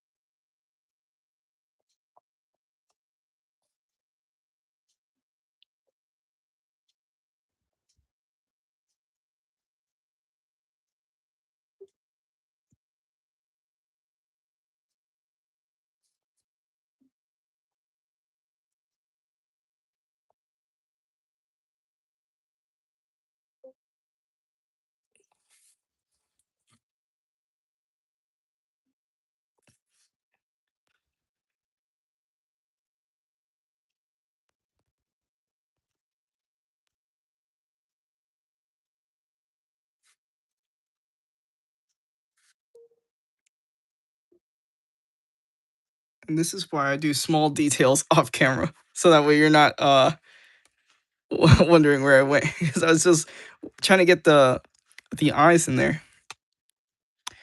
Those little like slit, kind of like lizard eyes. And it's like, here's my pinky finger, just to give you an idea how tiny I'm working.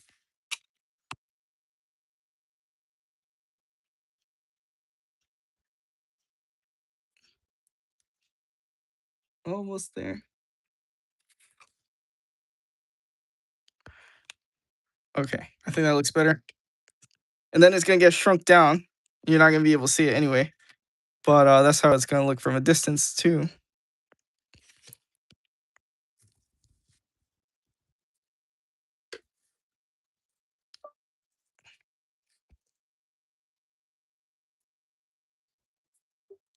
Okay, let's read.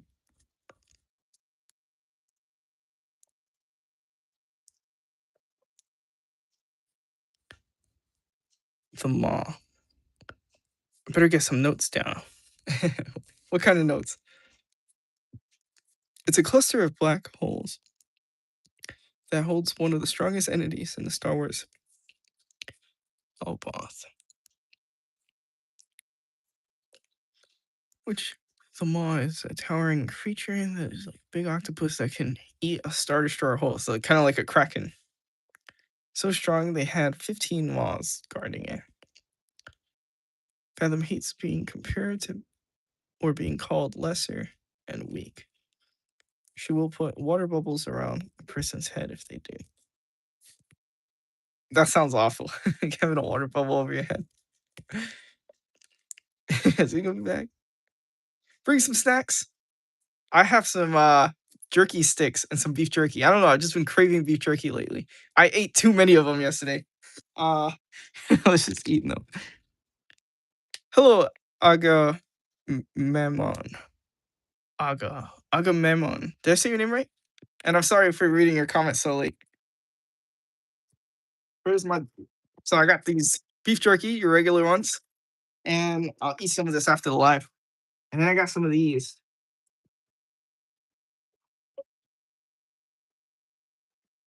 Ugh. Oh shit! my whole sack it ripped. Like this whole thing ripped. Damn. All right, whatever. Got all these like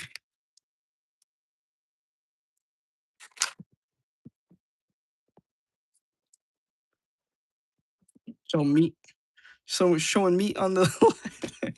Looks like the girl's DMs over here. All right, let me move that away. Oh, and I got this. Oh fuck! I dropped it all. Tabasco.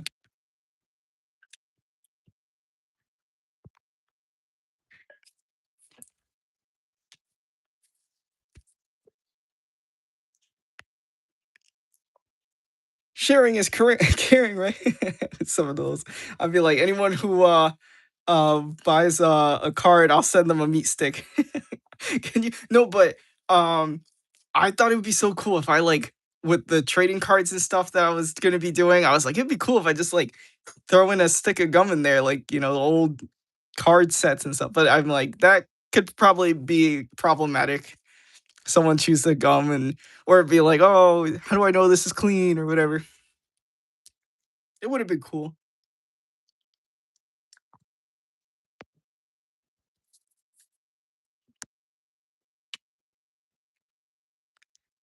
It's like I just read your comment. I was just thinking, I think you're more ripped. It's like it's all that protein. It's like, yeah, I eat jerky all day, every day. I don't, but I want to. I'm just like beef. What happened is beef jerky is expensive, but I saw at 7-Eleven they had like a good deal, and it was like buy one get one free. I was like buy one get one free. I gotta get it, and then it just like opened up like this craving again. That just, I don't know. I got bit by a werewolf or something. I'm just like I need a chew. I need meat. Um, and that other bag I showed, I got it at CVS. But I'm glad you think so because not working out for the last 2 weeks has been grueling. I was like, oh no, I'm gonna fall off the horse. I'm gonna lose my mass. And you know, at one point I was doing this workout. It's like a lateral lift thing, and it took me a while. It's for the deltoids, and so I'm lifting that, and I was like, I couldn't. I was very proud of myself. I was able to get to like 10. And at this point, at the time of this video, if I ever look back and I'm like, 10, that's light work. Future Jake, I'm sure you got this. But at that point, I was happy to get to 10. And so I was doing it again. And I couldn't do it. I couldn't get to 10. And I was like, oh, it's happening. And then I realized I had picked up the wrong size weights. So I went from being discouraged and thinking I'm losing it to seeing I was doing more. I was picking up heavier weights than I usually do because my dumb ass doesn't know how to count, I guess. Why need number when lift weight? So, um, I was pretty happy with myself. Has made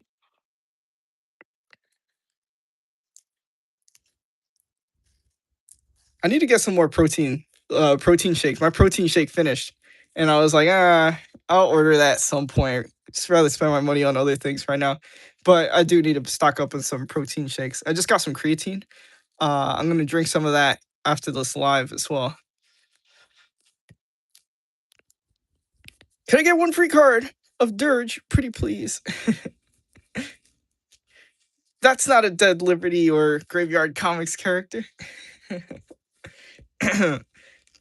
Is Dirge your favorite character? Who's your favorite character? I know you say he's your favorite bounty hunter, if I'm not mistaken. If you eat jerky all day, you'll die of salt poisoning. That's the one thing. Yeah, there's a lot of salt consistency. So if I do want to eat more jerky, I'm gonna be watching like the sugar and salt. I'm gonna try to get some that don't have sugar if I can. But for now, it's just it's fun or whatever.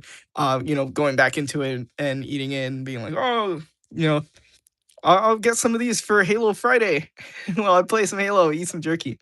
What's more masculine than eating jerky and kicking ass on Halo? I don't know. That sounds like an awesome night. And drawing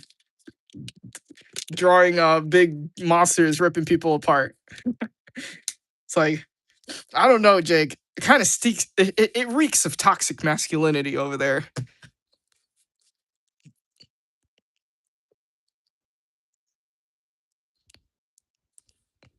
Future you sees Jake with Dirge everywhere.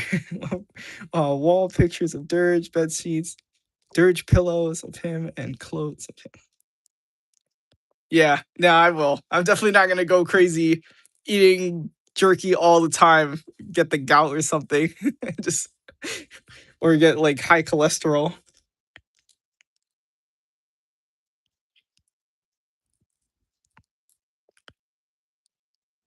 Favorite Gulp Shido character or actual favorite character? What's Gulp Shido? Have you told me about this? Having Mountain Dew would top it off. Yes, I did have a different soda though, but sometimes I do just be getting a Mountain Dew for that.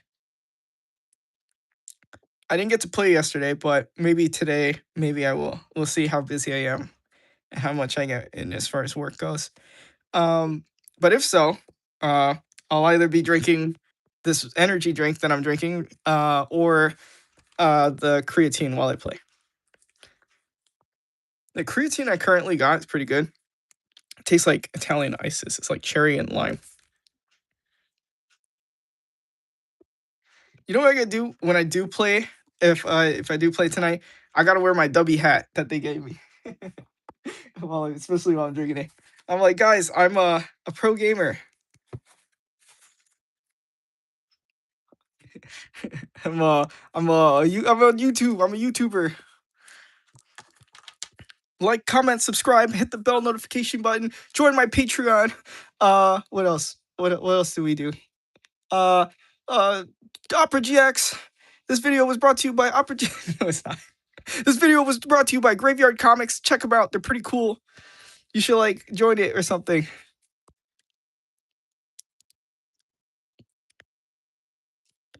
I'm craving a charcuterie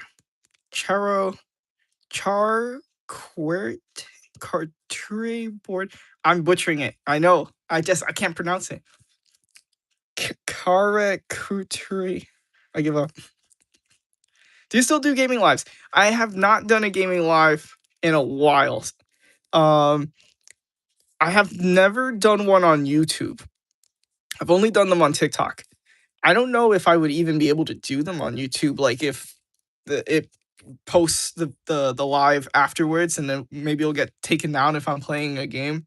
I don't know how that works.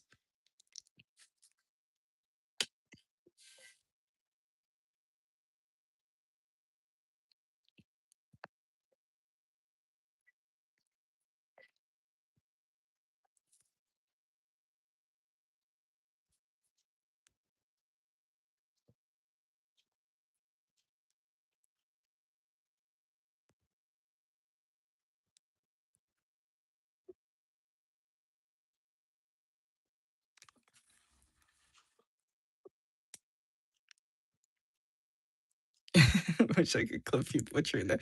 I mean, you probably can when the video goes off after the live. Which I will say, please don't. Please. People would be like, Jake, hand it over. I'd be like, oh, do I have to hand it over my Hispanic card?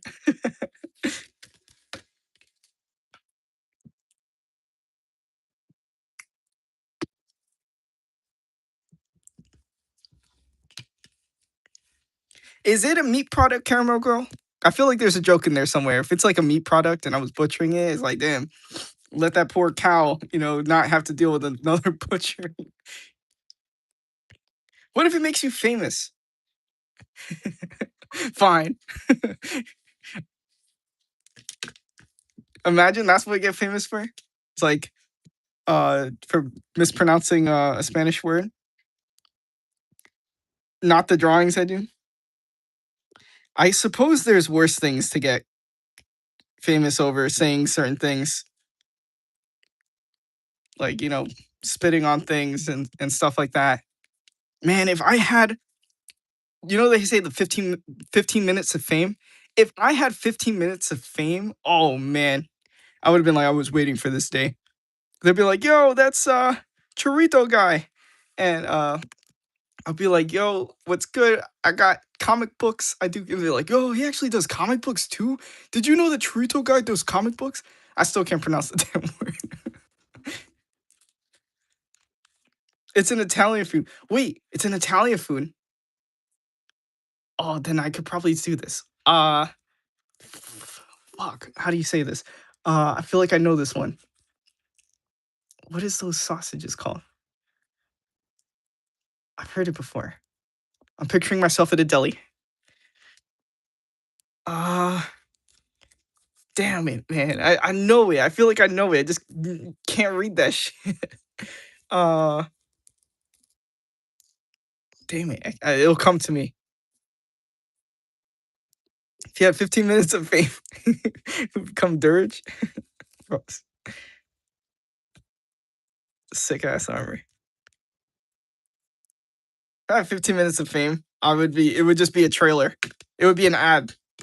It would be me being like, you probably know me as this guy, but you're probably asking yourself, where is he now?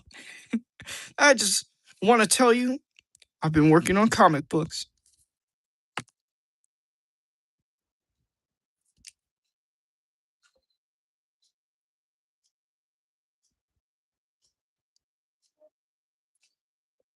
Gotta start that podcast, right? Get big. And be like, so it all happened. I was doing a live like any other. I was doing a grind. I've been at it like long before the whole sausage thing happened. It's a sausage, right? Caramel Girl, it's a sausage, right? I'm assuming it's like some kind of like pepperoni kind of thing. Um, but yeah, I've been drawing long before that whole incident happened, but it was just a comment. I read it, I just couldn't pronounce it, and people clipped it, and it just spread like wildfire. I wish my drawing spread that like that, but sometimes you got to just be present for the moment. You know what I mean? Also, here's my sponsorship. I'll be like, what is that shit called? The Prime. I'll be out there with W like it's Prime, man. I'll be out there like who are those YouTubers? You already got Jake Paul, make way, Jake Grave. you probably tired of drinking Prime. We got some W over here. Unless Prime wants to sponsor me. I'd like to taste it. I'd like to try it out. They ain't big enough. They'll be like, there's already two Jakes. They can't do it.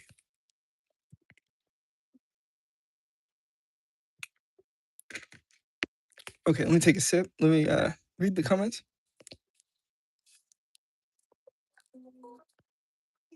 I can imagine Jake, if he sees something on becoming Dirge, race and become him, he will be the happiest man alive.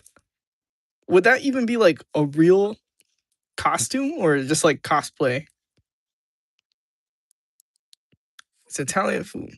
What do you? That's not a Hispanic dish. It's Italian. Oh man. If he had 15, okay, I read that. Okay, I read these. He will spend lots of money. I would save my money. I'd invest it. I'd put it into my comics. I'd have one small loan of $1 million. I'll put it in my work. Charo Kurguti born. Curated, artificially arranged platter featuring a variety of cured meats, cheeses, crackers, breads, accompanied by like fruits, nuts, and spreads. I'm sure I've had it before too. You skipped mine. I did skip it, and then I realized that when I was reading it, and I was like, oh, I read these, so I think I got it back. The year 3025, and Jake has become the most dangerous man. Okay, so this is not cosplay, real life Dirge armor, but I wouldn't have Dirge's powers though. I think that's what makes Dirge really special too.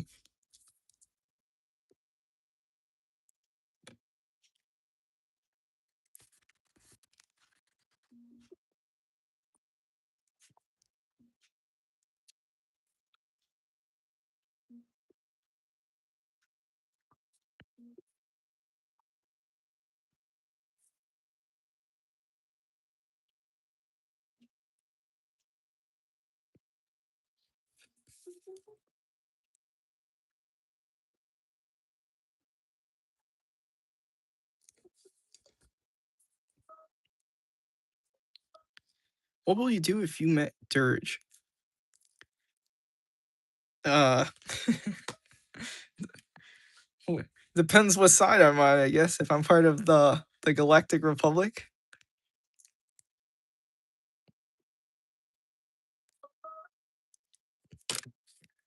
what would I do?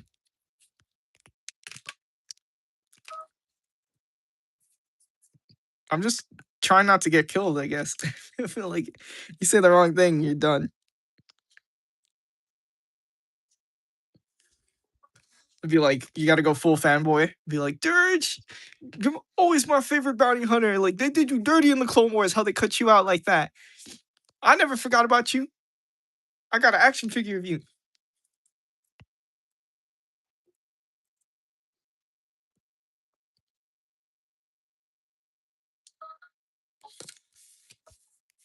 They replaced his ass with Cad Bane of all things.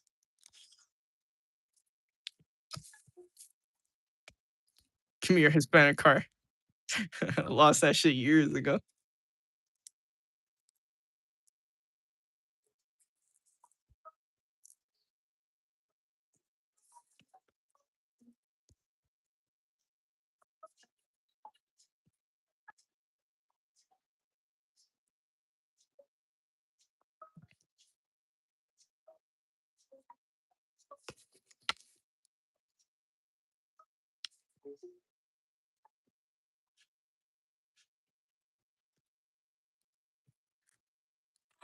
Try a whole world of delicious Dunkin' refreshers. New York Presbyterian. We deliver the most babies in New York City and Westchester. With over 60 locations across Brooklyn and doctors from Weill Cornell Medicine, we bring expert healthcare closer to home.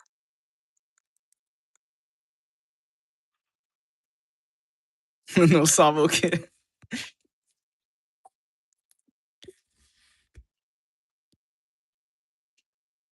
6_7. Unders. I don't like it. What don't you like? The most babies what? Most babies delivered. The ad. I hate that you guys can hear the ad but you can't hear the music. That's messed up.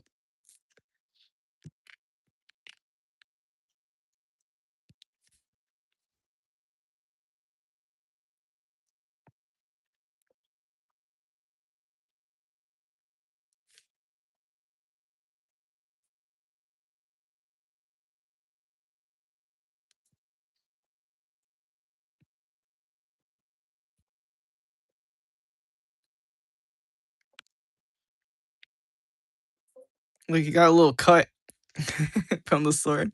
It kind of like Thanos. All that for a drop of blood.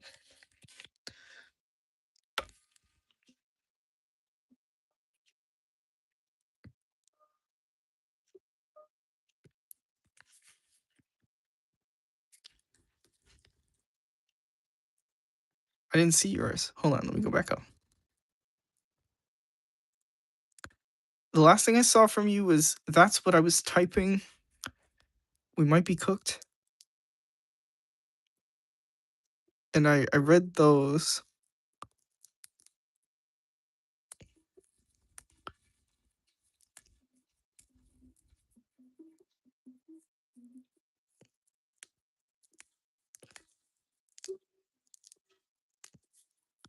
if he sees something on becoming Dirge race and become him. Oh, so it was the species of Dirge as well.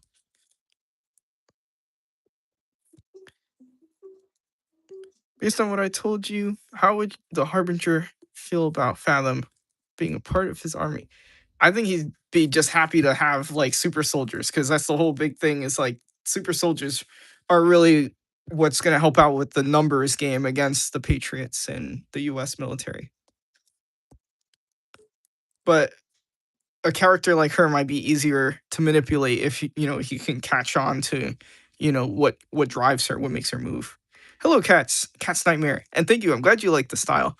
I typically do like sci-fi war stuff, but I'm also doing like a medieval dark fantasy kind of thing for these cards that I'm working on, and they'll be scaled down to card size, like trading card size, and the back of the cards will have a story. So it's kind of it'll let people kind of get a feel for this world that I'm creating.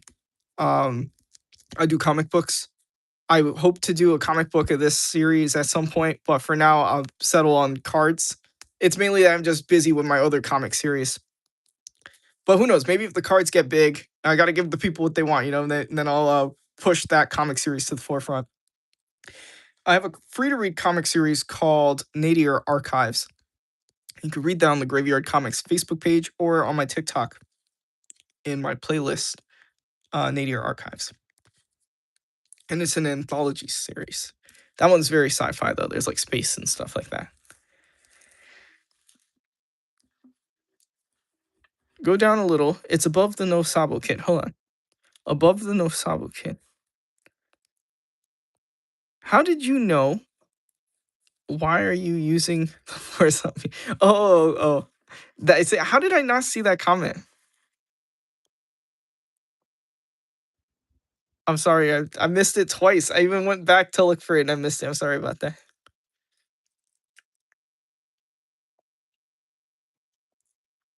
How do you think the Liberator would feel about her if he had to fight her? He would probably spam flight. He would probably be flying, trying his best to keep distance. Where's my free Dirge card? With some turkey with it. Turkey? What do you mean turkey?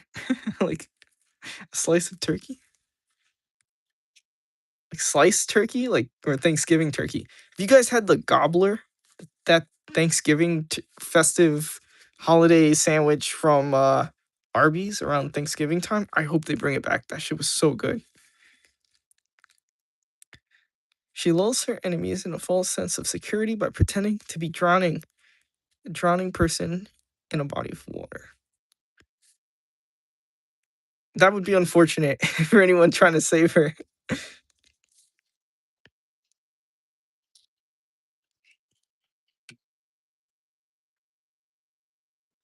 Yeah, water is such a powerful kind of thing to have to deal with.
I'm gonna add Star Wars shit to your.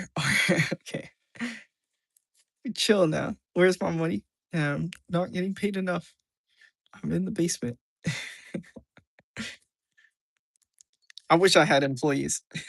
Employees to be working on some inking assistance. She uses her abilities to put a water bubble around the person's head.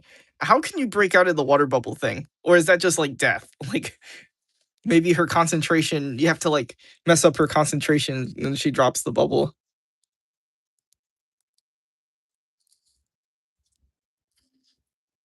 She relies stealth, surprise, relies on stealth, surprise, and panic because the worst things to do when drowning is panicking. Yes, that's terrible. Drowning is such a rough way to go. Stuff down here looking at me. I'll get enough food. I'll throw down a beef jerky stick every once in a while.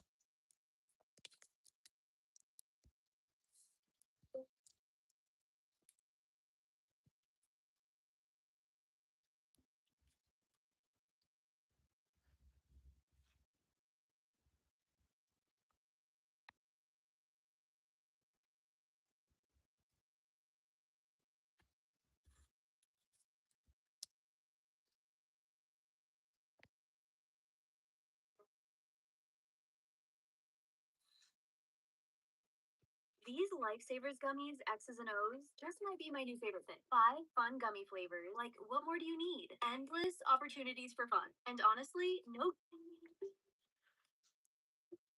The black wing virus is down here. So, as Abloth. Other stuff, I don't feel safe. Lightsaber gummies. I didn't listen to it. Oh, lifesavers. It was a lifesavers. Lifesavers are good. Those gummies. You can smell them through the bag. I just love how they smell. The tropical ones. See, I don't eat a lot of candy, but gummies are like my weakness. I've seen them and I'm like, ooh, no way, I cannot. It's Halo night. Let me grab one.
It does sound like it. I've always thought that when I was a kid. Every time I heard lifesavers, I thought of lightsabers.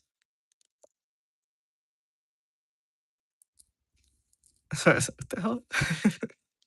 Or if an external force pops in, Fahrenheit got out of it by using her head to turn the water into steam. That's a dangerous game. She could burn her face up. I guess if she's like, her body's protective against fire. Mummy mystery. I don't want Star Wars stuff. Please let me free from your basement. The light doesn't work. The water is a red color. Stuff down here. I need to see the light. Caramel really knows her stuff. That'd be fair.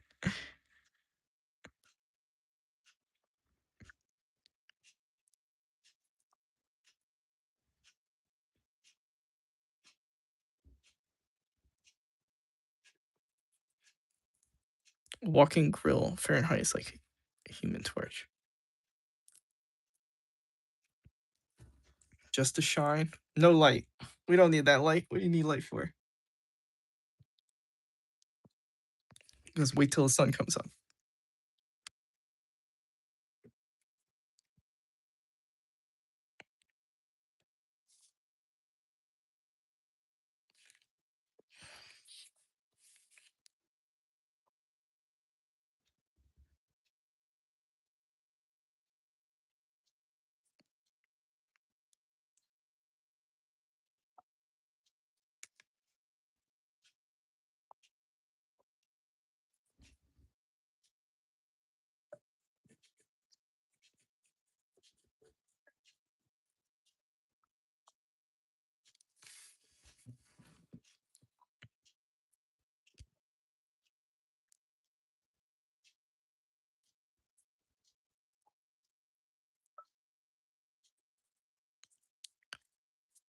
Walking grill.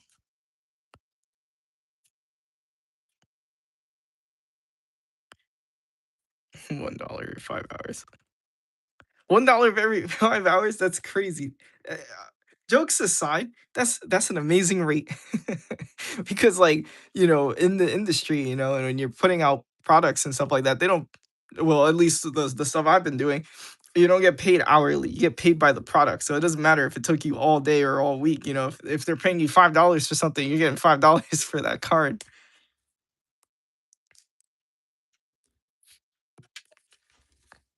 I wish I got $1 an hour. So if I was working for $8, I mean 8 hours, that's $8 right there. It's like, damn, that sad reality of art life. When you make a joke and your dad turns it into a lecture. $1 an hour? You know how ungrateful you are? I wish I got $1 an hour.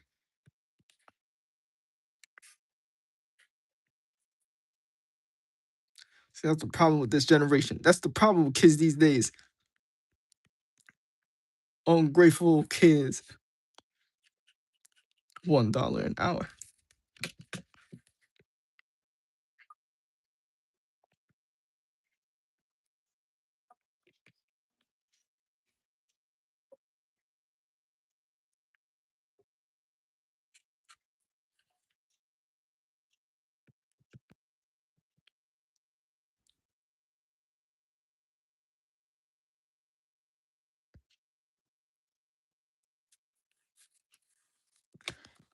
Forgot where I put my vanishing point. Hold on. Like there somewhere.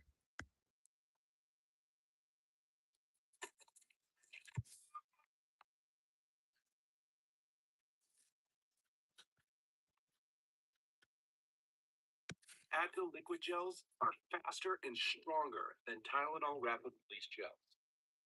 Also from Advil, Advil Targeted Relief, the only topical with 4 He only feeds me the crumbs. You don't get lunch break. You don't get. up to 8 You don't get food. You don't get fed food. Okay, as an artist. A small scary thing Fathom could do is control your blood in your body, but it puts too much strain on her muscles and will cause severe cramps in her hands. That blood bending, just evaporate the water from within you, sounds so painful. It'd be messed up. It's like, you know what? I can't stand you. Dries out your kidney. It's like, oh, now that's a pain. That's terrible. That's OP. Just throwing up. I saw another stuff.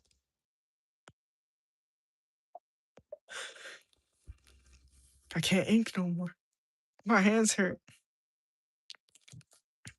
I need food. A dried up raisin. I guess I could spare a meat stick. One of those. What were those things called? The Slim Jims. Gas prices right now are crazy.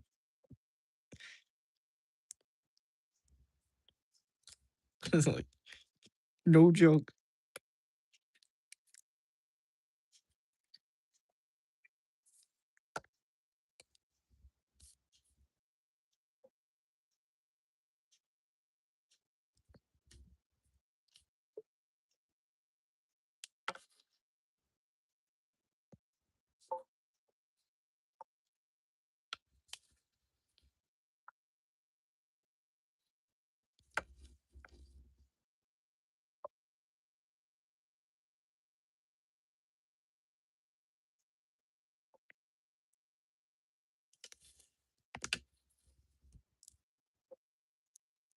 My sister eats Slim Jims. We got some turkey jerky. Turkey is such an odd choice of what you're asking for. Dude, what kind of turkey? Like Thanksgiving, like sliced turkeys, or are you talking about like cold cuts? Who eats turkey? I used to hate like turkey and stuff, but then I started. Subway had this thing. It was like last year, earlier this year. Um, and it was like buy a sandwich, get a free turkey sandwich. I'm like, "Well, I'm not gonna say no to a free sandwich, right? I'll put a ton of hot sauce on it. Hot sauce will make anything taste good." And I was like, it's not that bad. And then Arby's had their Thanksgiving sandwich, the gobbler, and I was like, well, I kind of have a taste for turkey now. Let me get it. And that blew me away. I was like, that was amazing. It's like an animal when it eats a human and develops a taste for humans. It's like that's why they got to put it down. Like when I develop a taste for something, like I just got a taste for like roast beef from Jimmy John's. I had that like the other day. I was like, this tastes nothing like Arby's roast beef. This is really good.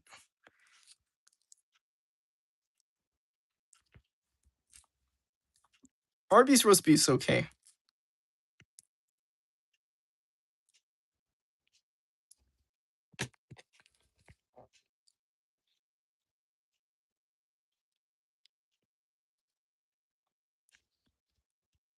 Now I'm trying to think. Should we end? Should we end here? Should we end the live here? Or should I push it a little bit? Because I think I'm at a good stopping point for this here. I can't really do much on the lives for these sections.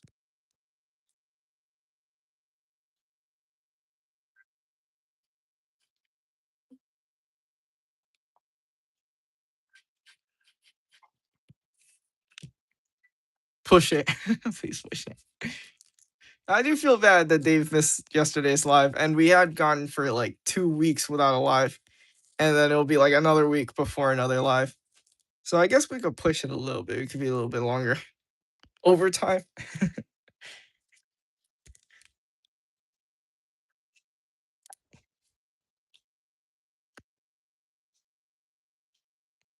Okay, let's keep reading. Down here. Pipe. A pipe broke. When she did wrestling, she ate one thing. She had 15 minutes. Oh, I think you told me this. I remember. Before a match, they only had two. So, yeah, she threw it up on her opponent, and was shocked. And the enemy coach is like, you want to quit? I'm not weak.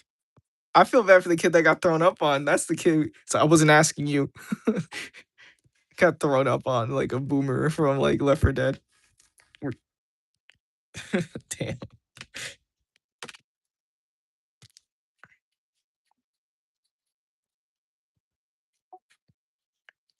It's not even like the Slim Jim occupied that much space in her stomach.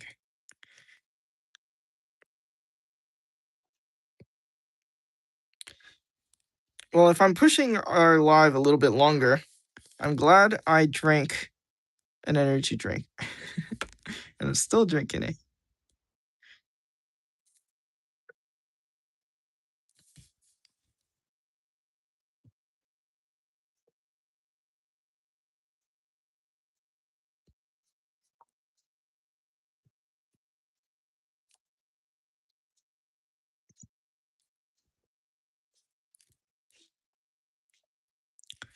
Okay, yes. Oh wait, I could go in this area maybe.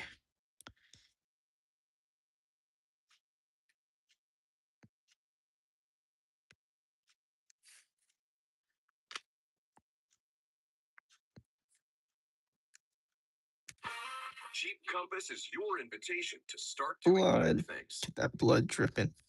Tech, more comfort, and more capability. Here's to more cheap things this year. Some people might give you one pizza for $9.99.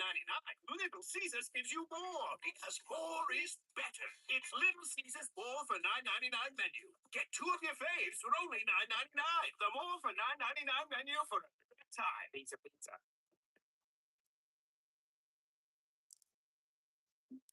I need to speak more about Down to the Basement. It's whistleblower. I need some turkey. Again, the turkey. The turkey, but no explanation on which type of turkey.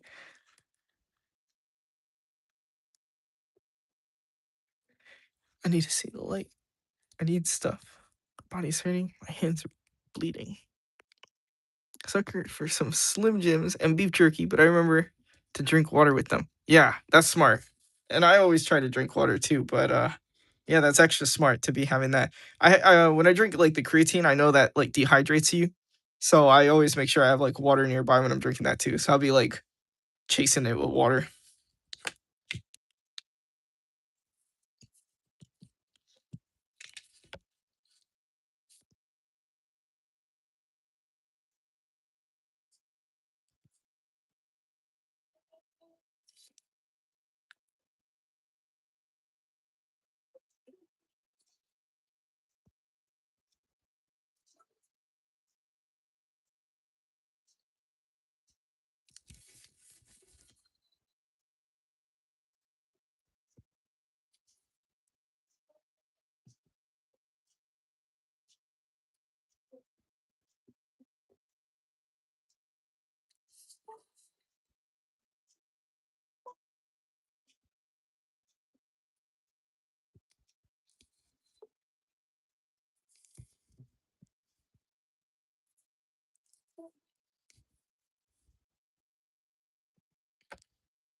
You heard that pizza Little Caesars commercial?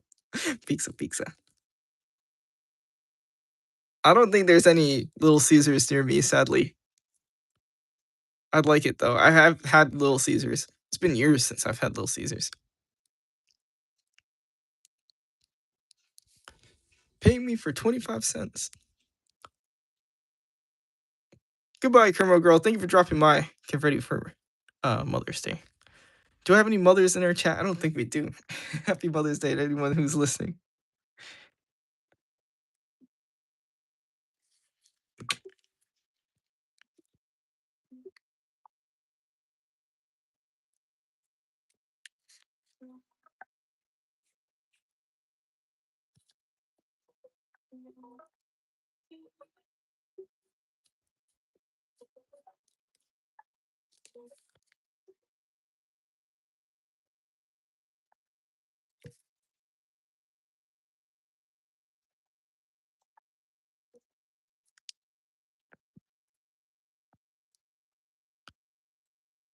Five years.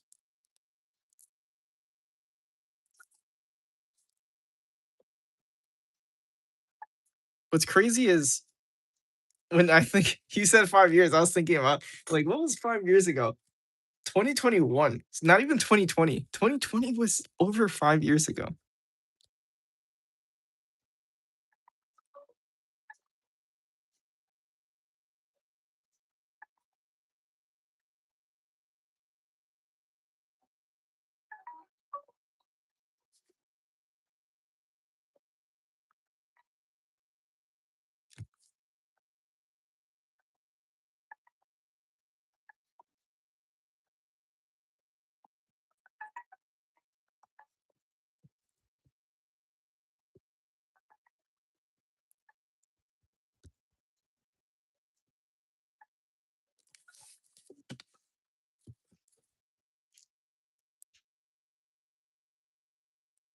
Where's time today?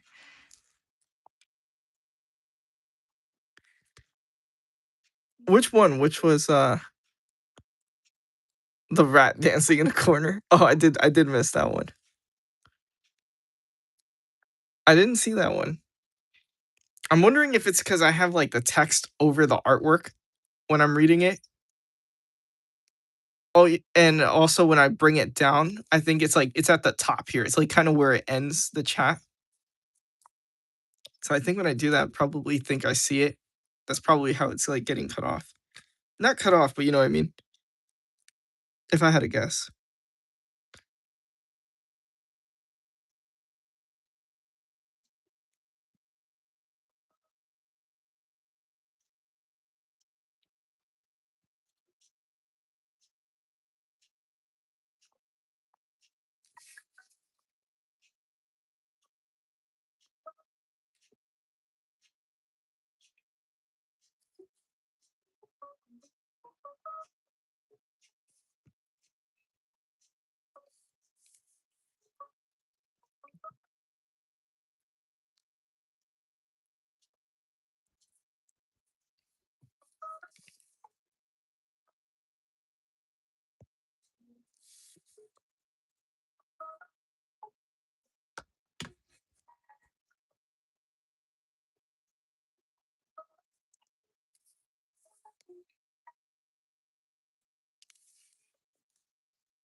Where's my money? My turkey. It'd be funny if you throw down like a live turkey. So you gotta kill it yourself.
Just getting in these little areas.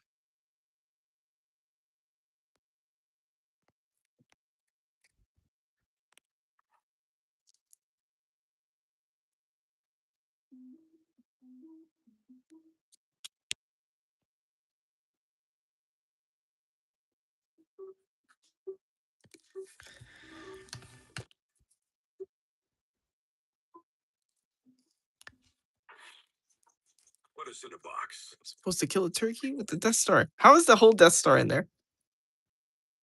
That just gives us something to break out. It must be like a mini Death Star.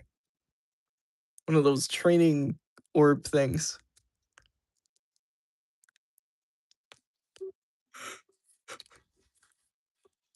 But if you use a Death Star to blow up a turkey, you get some thoroughly cooked turkey.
Raise maybe 5 cents. You get turkey in your belly. That's the raise.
Take a sip of my drink.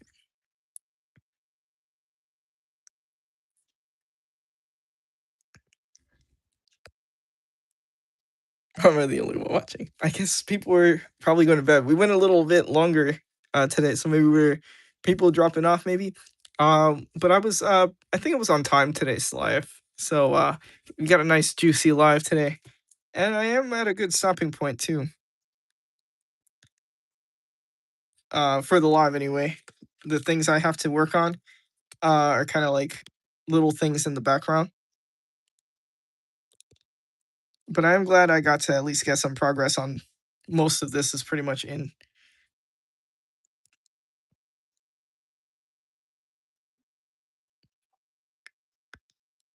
So yeah, here's some footsteps coming up from the basement.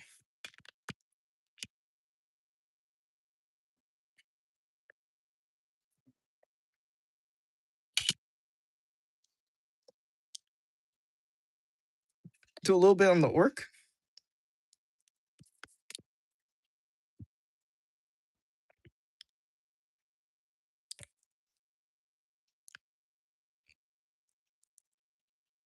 I guess we are missing some of his arm here.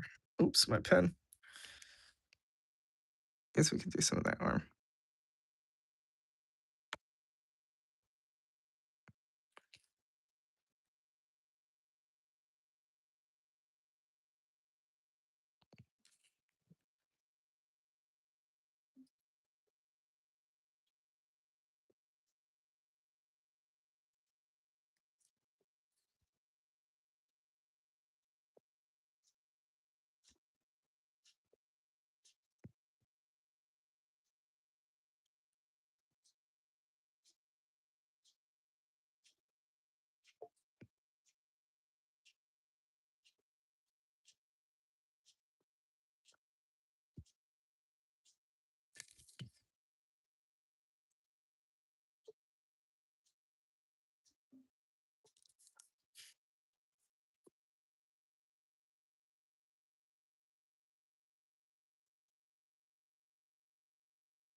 You just get this axe in here.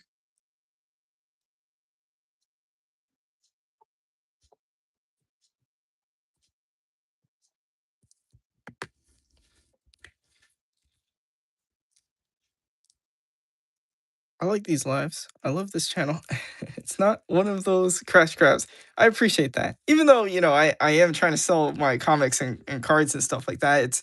I think it's not aggressively, obnoxiously trying to squeeze people out for money or just seeing people as like customers and stuff like that. I do enjoy the company of the people watching and, want to encourage those people to pursue their own dreams and the things that make them happy as well. So I like seeing people improve and because we have the Discord, I get to see their artwork improve, when they post their stuff. And I think that's very cool. I think we got a very supportive community, and I do agree it is a breath of fresh air from a lot of this like mindless fear mongering and brain rot fear mongering. That's like all the internet is all the time. A lot of division and things that get people angry, especially those brain rot ones. Happy to find your channel and have the title of Star Wars expert. I appreciate that. Thank you for that. And I'm grateful. And I'm especially too moving over to the YouTube. I'm really glad to see that coming over to a whole nother channel, we could still find like people that become regulars as I've had regulars on like TikTok, and also grateful that like my regulars have doesn't matter what channel they're on, they follow me, like Mr. and Caramel Girl here. So shout out to them.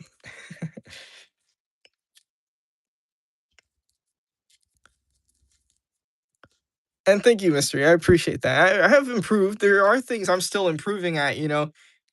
For one thing, I think I've improved a lot at like drawing characters like knees.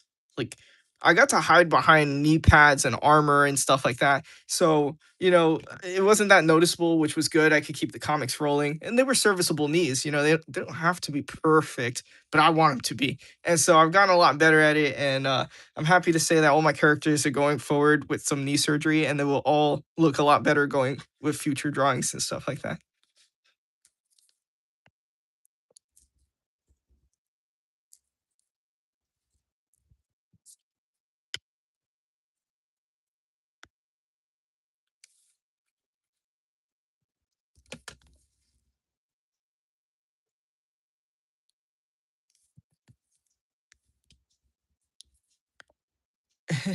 Do the face.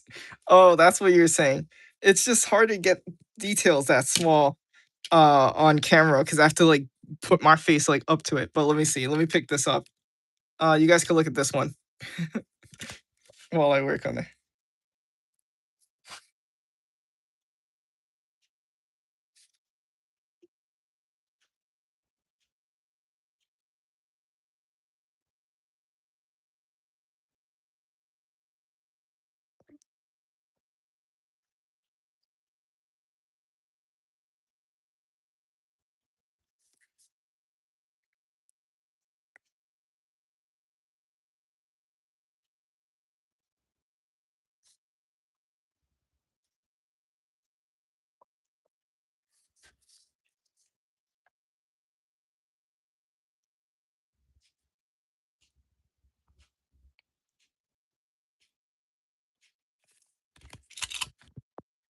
Okay.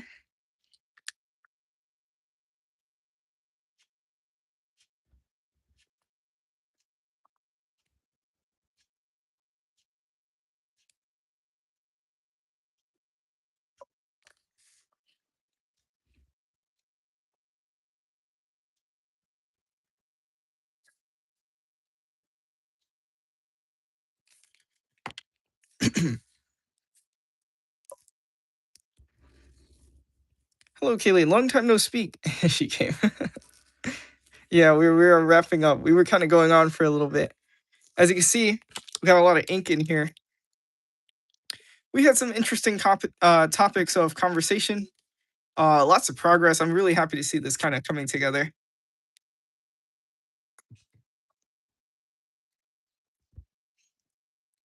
On the Discord, could you do a title that's a Star Wars expert?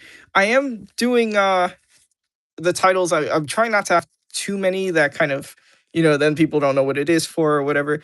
But I do kind of rather keep it, more graveyard. I feel like there's not enough of a spotlight for graveyard stuff, even in the own home of graveyard. So I do want to keep that, you know, um, that's a competitor. That's Disney. I don't work for Disney. But yes. And thank you, Dave. I was still posting though. And also I was posting things with my voice in it, talking videos, trying to talk about stuff.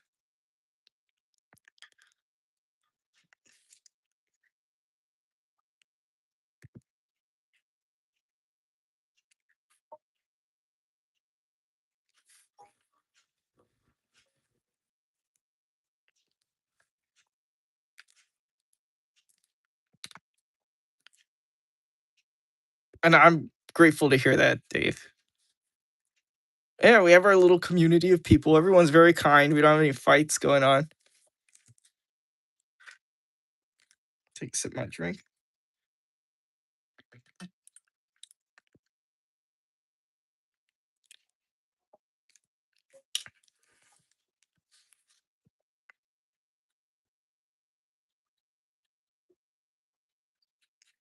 Even if we do have disagreements and fights with people in the chat, I think we can um, come together and really, you know, um, make peace with our differences. I truly believe that.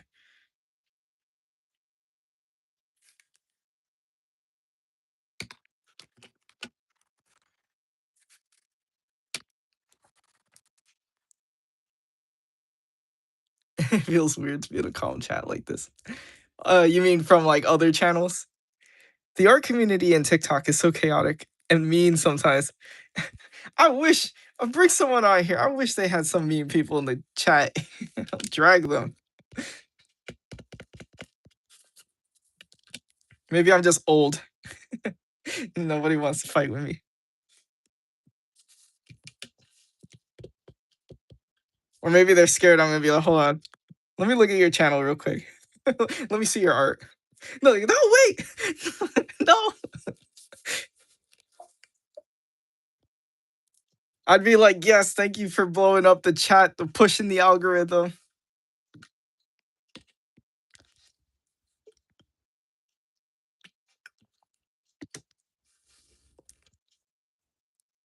Weird people too. What was a hot topic? This live. What was a hot topic? What was I talking about? There was something that I thought was a fun thing to talk about. I told them about the Five Guys story. how I fed a criminal. This guy started robbing everybody. But whatever we talked about will also be up on the re-upload after the live too, so we could always brush up on that. The weird fan art. Okay, never mind. Yeah, I think I don't want that. I don't want the weird fan art.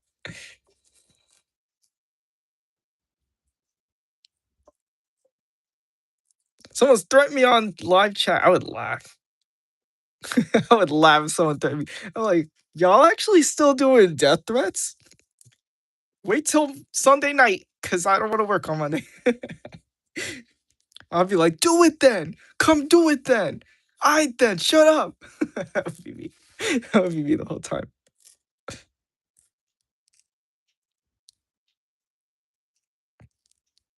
Someone got mad at me once and said I should, and I'm going to say it because okay, not gonna say it because I get upset. Oh, to Van Halen. Yeah, you know, that's like you just gotta let that run off your feathers like water off a duck's feathers. You know, like who cares? You know what someone has to say if it's like not constructive. Don't take feedback and advice. I mean, you know, from people who don't care about you. Why does but we just tend to focus on the bad, and it's like you'll be thinking about the one mean thing some cardboard cutout of a human being said to you. You'll be thinking about that all week, but you'll forget the compliment your friend gave you. You know, and guess who's in your life? Your friend, not the you know, insert individual number 577. You know, that was order 57 online at Five Guys. My order was 117, actually. I was like, yo, it's a sign, it's Halo Night. I posted it on my story. Also, I saw, did you guys see, were you on my Instagram story? Someone tried to color it in. I'm assuming they tried to color it in. And maybe they just had a lack of fine motor skills because they colored his eyes in black too. But it looked like they scribbled all over it. You can still see the artwork too. But yeah, you know, I think that's kind of cool that my work is like, you know, I guess inviting enough to people who are, you know, of special needed, you know, artistic. I'm trying to remember my training. What was it called? Because it's always different. It's like, oh, we don't use that term anymore. Special needs, you know, it's special. Oh shit! Now I'm scared. I still have a test to take. I'm forgetting these terminologies. For what? For honestly, for what? For them to change it again? Because now that word's insensitive. All right. but you know, I'm glad that person got to have their creative outlet met, you know, scribbling in my drawing. That was nice for them. I mean, I could always draw another Venom with my eyes sealed shut, like stitched shut and shrunken head. I could totally draw Venom with my eyes closed. Okay, let's keep reading.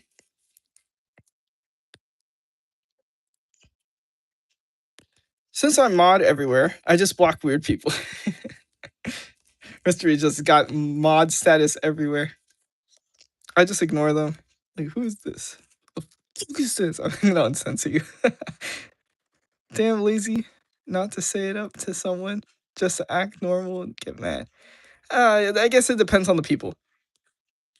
Water break. Yes, let me take some water. Even though I feel like I'm dying over here. I drank like, how much is this? Like 700. Is these milligrams? 20 ounces. Fucking metric system. What do you think? I'm an American. 20 ounces of like this liquid that I'm drinking. 24 ounces of Dubby is running straight through me, and a water bottle and whatever coffee I drank earlier. So water break, even though my bladder is like holding on like Spider-Man pulling those two trains together. I'm dying out here.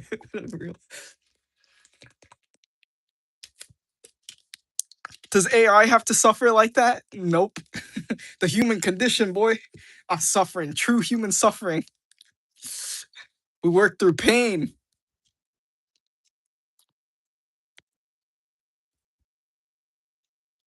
More time for the life. Yes, I kept them overtime a little bit. Should we do? You know what? Yeah, okay. I'll do one sketch since in this the next live's not going to be for like another week, and I'm juiced up on energy from this energy drink. Let's do one drawing, and I'll give you guys, you five fine people, a little sneak peek. So only the people on the paid Patreon have gotten to hear about this thing that I'm doing. I'm doing a special project, and you get to see it here. Now, I don't think it's in too much poor taste to show something from the exclusive Patreon here, because honestly, this video is gonna be like 2 hours long. If someone is gonna sit through 2 hours of my live, like and rebroadcast and see this, like you deserve to see it. Like, come on. uh, so I'm just reaching for that. Okay. So I drew this in like 2 seconds on my break. Bam, Spider-Man. And that's gonna be a black costume Spider-Man too.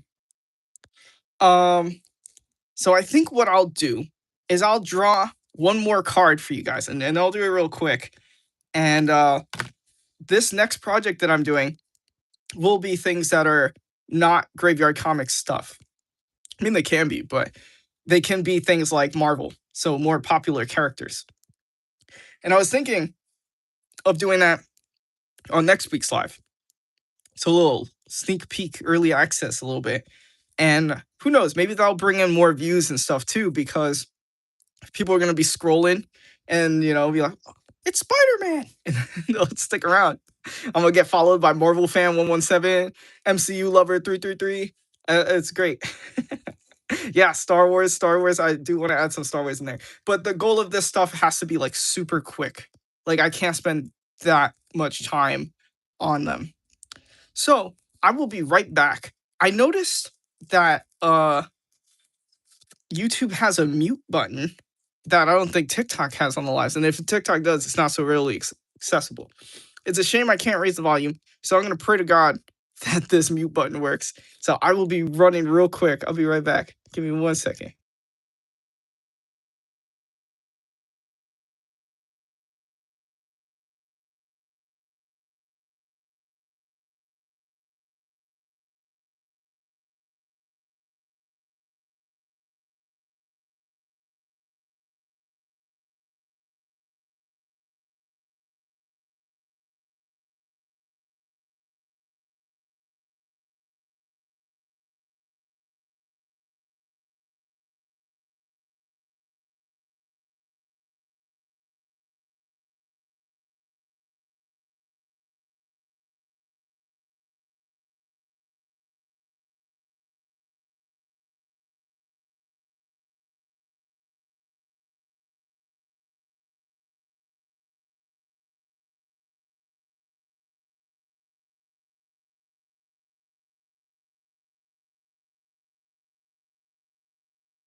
All right, I'm back. Hello, Bear Drop. Um. Okay. Let me just read the comments as let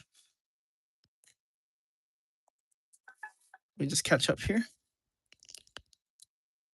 I think thank you, Kaylee, for coming. You gave us more time for the live. Could you do a Star Wars fan art?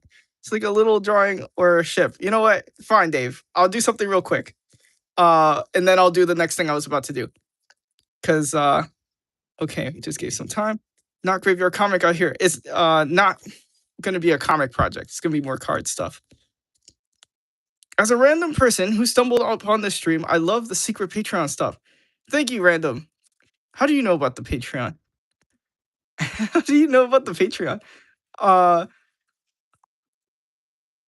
Star Wars Old Republic. Oh, you probably heard me talking about that and I didn't know you were there. Oh man, late response. I feel bad for any late responses. I do read everyone's comments. Thank you, thank you. Okay. Already impressed. I appreciate that. We have free to read comic series. Random, are you still here? Who's here? Finally, I'm sorry. I drank a lot. I drank like 24 ounces of this thing. Now I got room for more. Hold on, let me take some sips. So this is what I was working on in the beginning of the live. I'll just talk real quick for anyone else who might be new or passing in. I'm a comic book artist. I do comic books. Shocking. I have a free to read series called Graveyard. Oh, it's not called Graveyard. I have a free to read series called Nadir Archives. And you can read it for free on the Graveyard Comics Facebook page or on my TikTok. I have a couple published books. My main series is the Dead Liberty series. Different universe from Nadir Archives, and that medieval stuff will be a comic series as well. Again, different universe, and that will be a card set. So the back of the card will have a little bit of story, counting 1 through 55, telling a story. So I'm too busy to start that comic. Too many projects right now with comics. So I think that's a great way to kind of at least get us into the world a little bit. What am I doing? Where's my pencil? Okay. And yes, I appreciate that. We have a Discord channel as well if anyone wants to join that. I have the link somewhere in the description. We have the coolest people out there.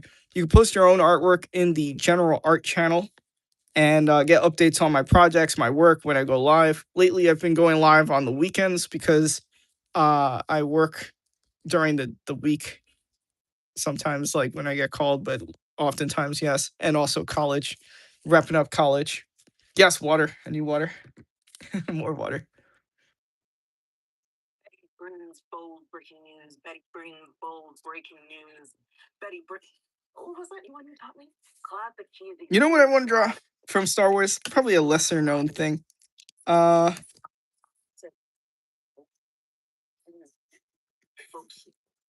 Let's see if Dave can figure out what I'm drawing. Not to put him on the spot, but to put him on the spot. That's the Star Wars fan. I'm sure he'll get it. Let's see how long it'll take before he gets it. And I'll take my sweet time drawing the parts that are recognizable just to keep him guessing. Because if I do it like one thing and he's like, oh, he gets it right off the bat. Yeah, I'm sure he will. It's common. Well, common knowledge, I guess.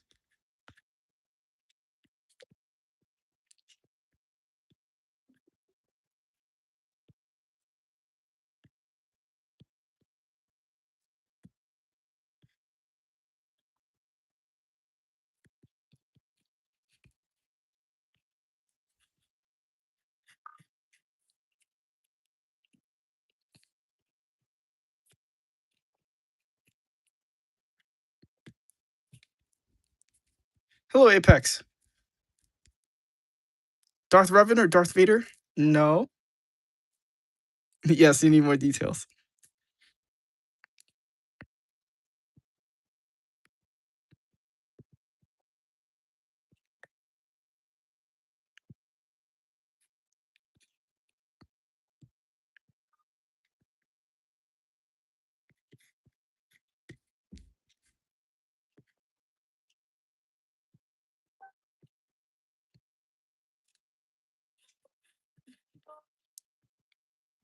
I'm drawing this from memory too, so I hope I'm doing it good.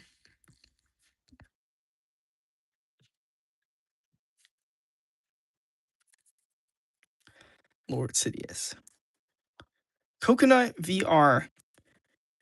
It sounds familiar.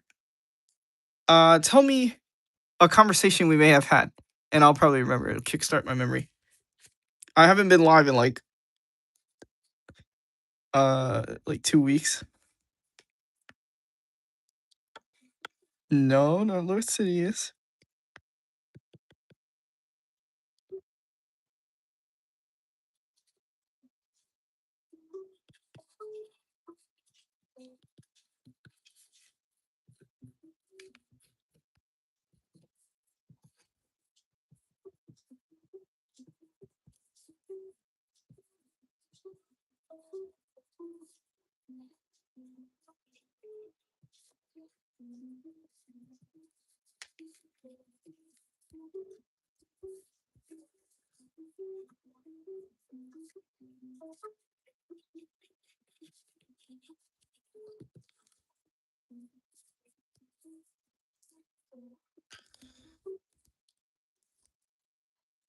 I said you had to go because it was 6 a.m. How long ago was this? Darth Plagueis the Wise? No.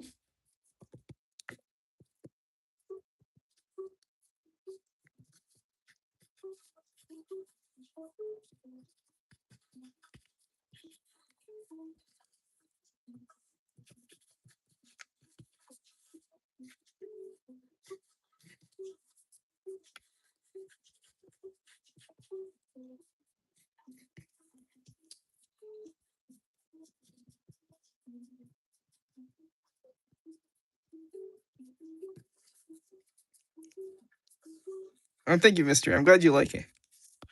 It's a Wookiee? No. I had a question how you drew so good. I often get that. I had an orange GTA profile picture with a coconut in my head. Krubaka.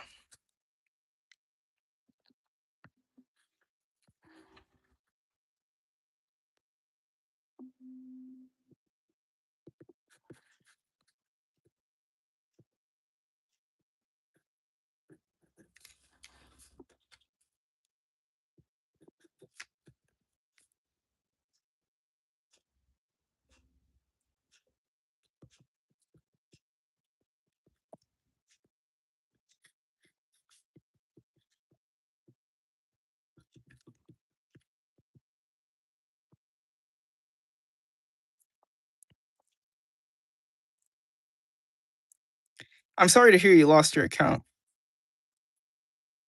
Hopefully you didn't lose anything too, irreplaceable.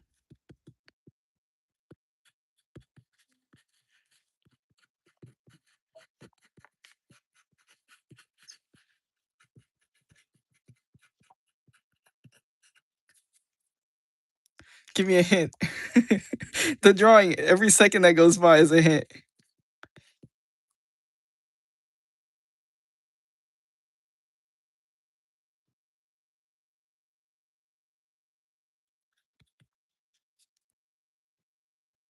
You're gonna be kicking yourself if you take a while to get it.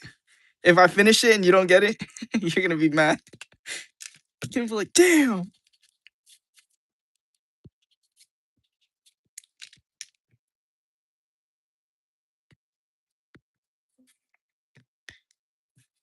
Damn, I'm sorry to hear that. 245 subscribers. I will say at least you still have like the videos, right? The content. So maybe you can just try to repost them and it's a slow grind back. When I got hacked on Instagram, I lost 1,000 people. I was so devastated. I finally reached my goal too.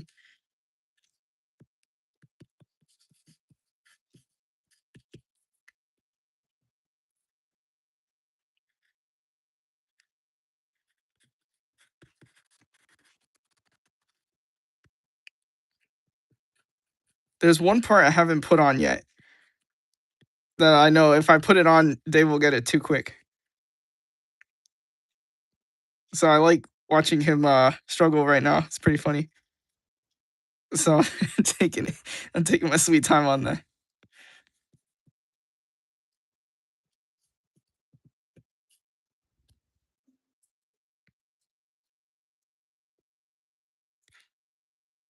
I'm getting stressed. It's so funny. Fuck, how am I struggling? Especially because it's not even that hard. Is it tongue sahur? You know, I didn't know that's that hot dog looking thing. I thought it was a hot dog. My brother said the name of it, and he said it was like a piece of wood, a log or something.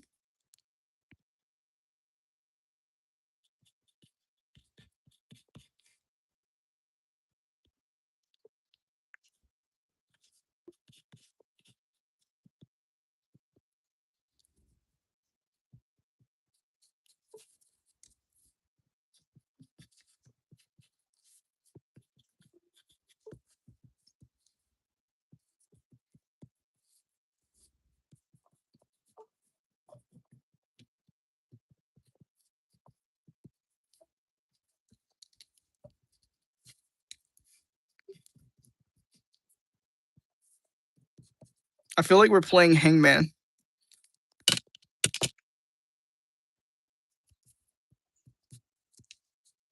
The videos disappeared? Oh man.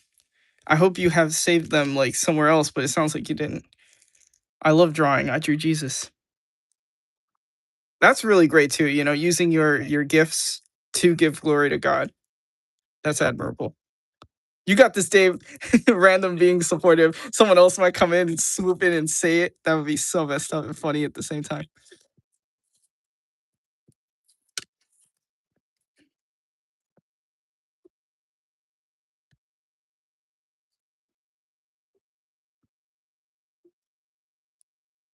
Struggling. Goodbye, Apex. Thank you for dropping by. Someone get the popcorn. We're watching Dave struggle. It has to be Darth Maul species.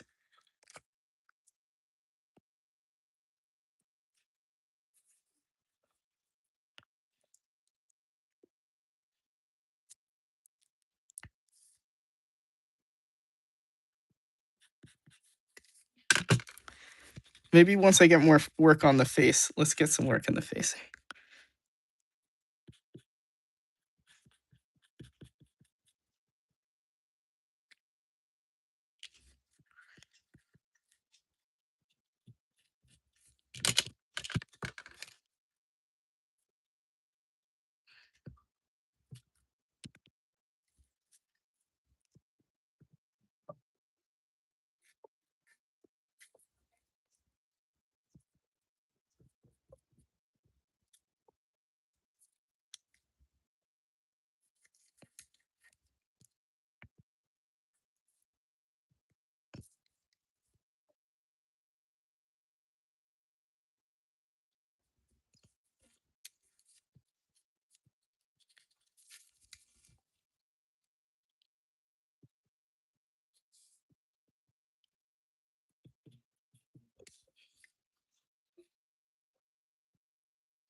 All right, it's a Wampa. Yes, I purposely was taking my sweet time to add the horns because I knew you'd get it too quick if I put the horns.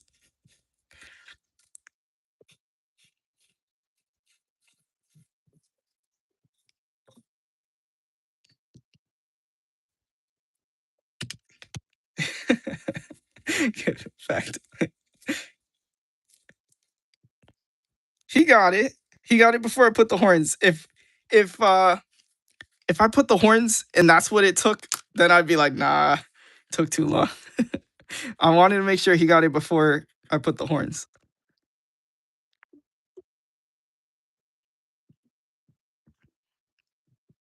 See, that wasn't too hard. It was one of the ones that was in the original trilogy, so it's not like I picked like a super obscure niche character. I'm not that mean. How's my Wampa, by the way? Is he looking accurate? Does he look good?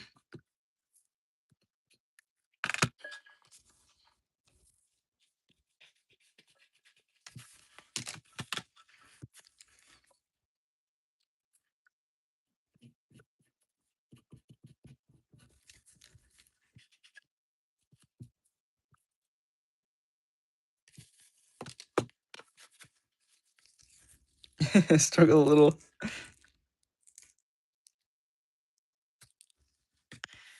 We got the black eyes. It's the black skin around the eyes too.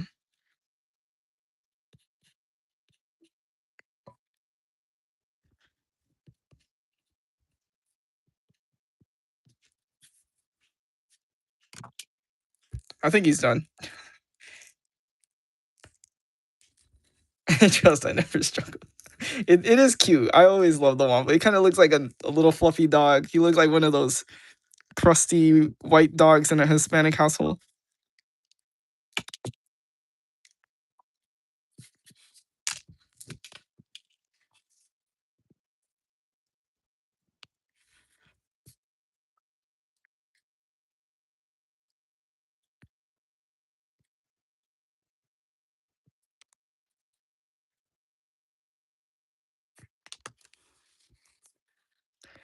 Looks like if an Ewok and a white Wookiee had a child. It actually does. At first, I thought that was kind of funny, but that's actually kind of eerily accurate.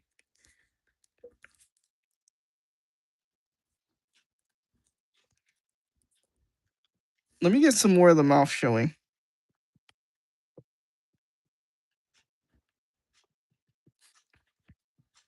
There we go.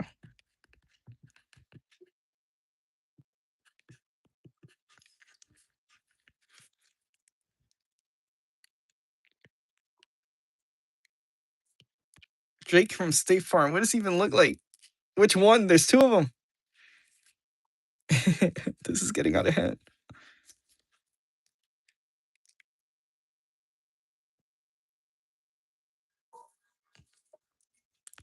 A Sith Lord. Okay. So that was fun. So the thing that I was gonna do before I went away and we went on this little tangent. So I'm gonna get one quick sketch in, and then for this project that I was talking about, I will be inking these and coloring them. I'll probably be doing that on the next few lives or off live. I'm gonna be doing a lot of work.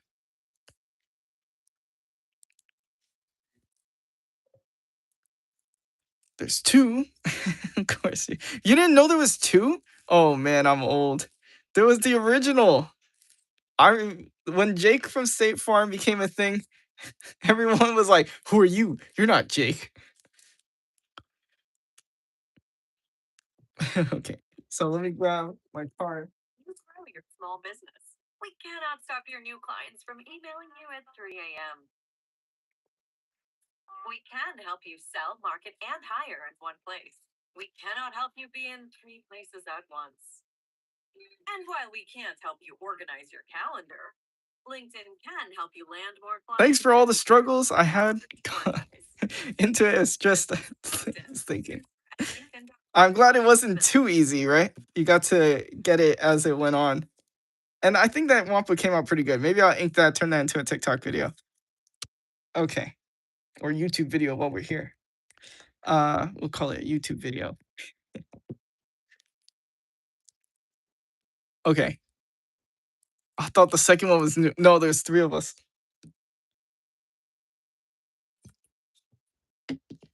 Oh, Kaylee, this is what you missed before in the beginning.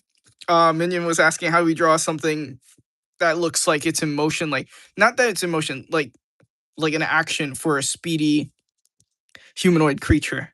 So I whipped that up and kind of explained how we go about, conveying that kind of like energy and making something look fast or quick, or how a creature would, body language would work. I found a girl mystery in the art community. What do you mean by that? Like someone like you, someone who's also named Mystery, or a Mrs. Mystery? Found the Mrs.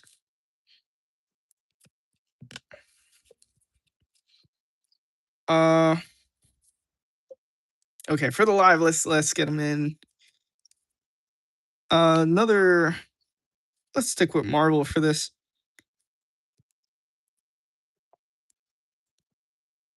And a pretty simple one.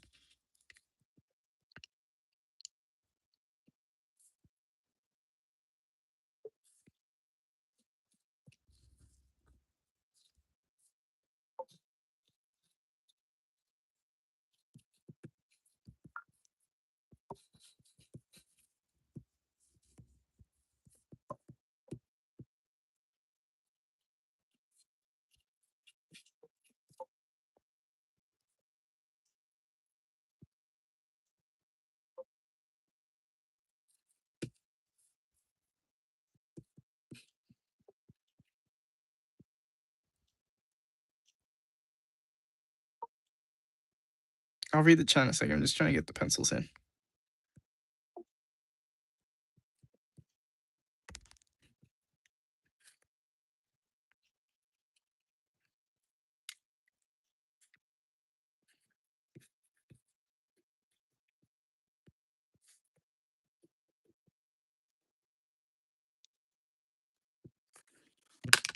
Venom. Yes, Smiley. Hello.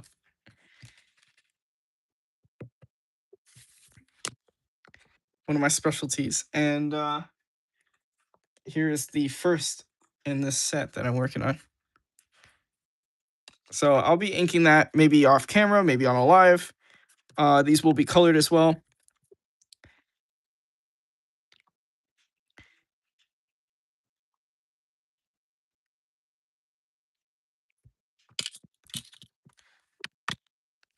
And thank you, Mystery. I will read the comments. Just give me 1 second. Let me just sign this real quick.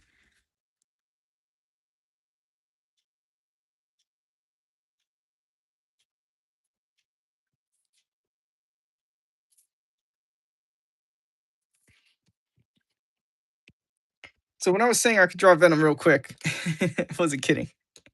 Okay. We're not guessing anymore?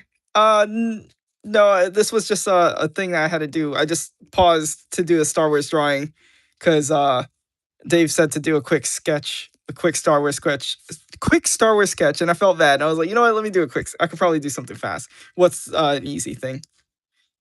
Challenge or do capital ships? The thing is, I'm too much of a perfectionist. So like, without a reference, I wouldn't want to do like a capital ship or something too complex. You know. Be from Old Republic, the first movies, but not the sequels. You can do prequels from the games and the legends. Where's Carnage? He's definitely gonna be next. I could do Carnage like in seconds as well, but um I was thinking of saving those for like the next live. We'll do maybe the lizard, maybe Carnage. Some of the ones I find to be quick and easy, and some of my favorites. Let's give him his tongue. With that tongue, dude. That's what my beef jerky's gonna see when I open that shit up after this live.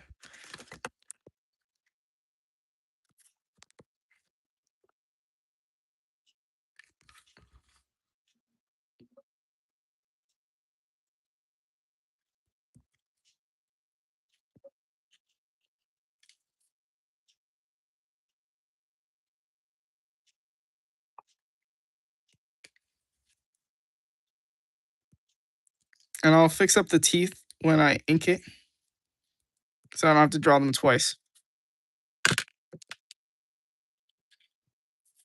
Venom. We have Venom to Spider-Man and Peter Parker.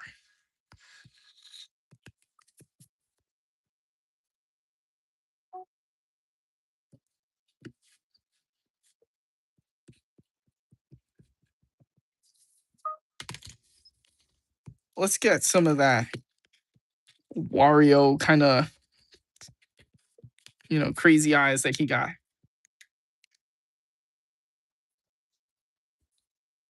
With the symbiote kind of, there we go.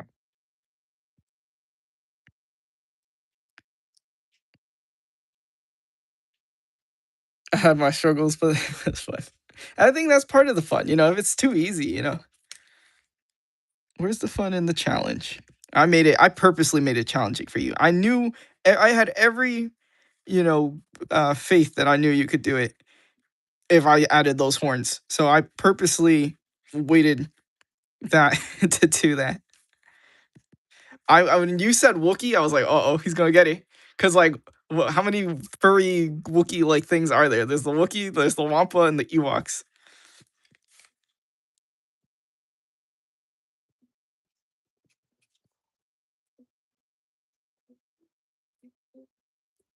I think it came out pretty cool. I like it.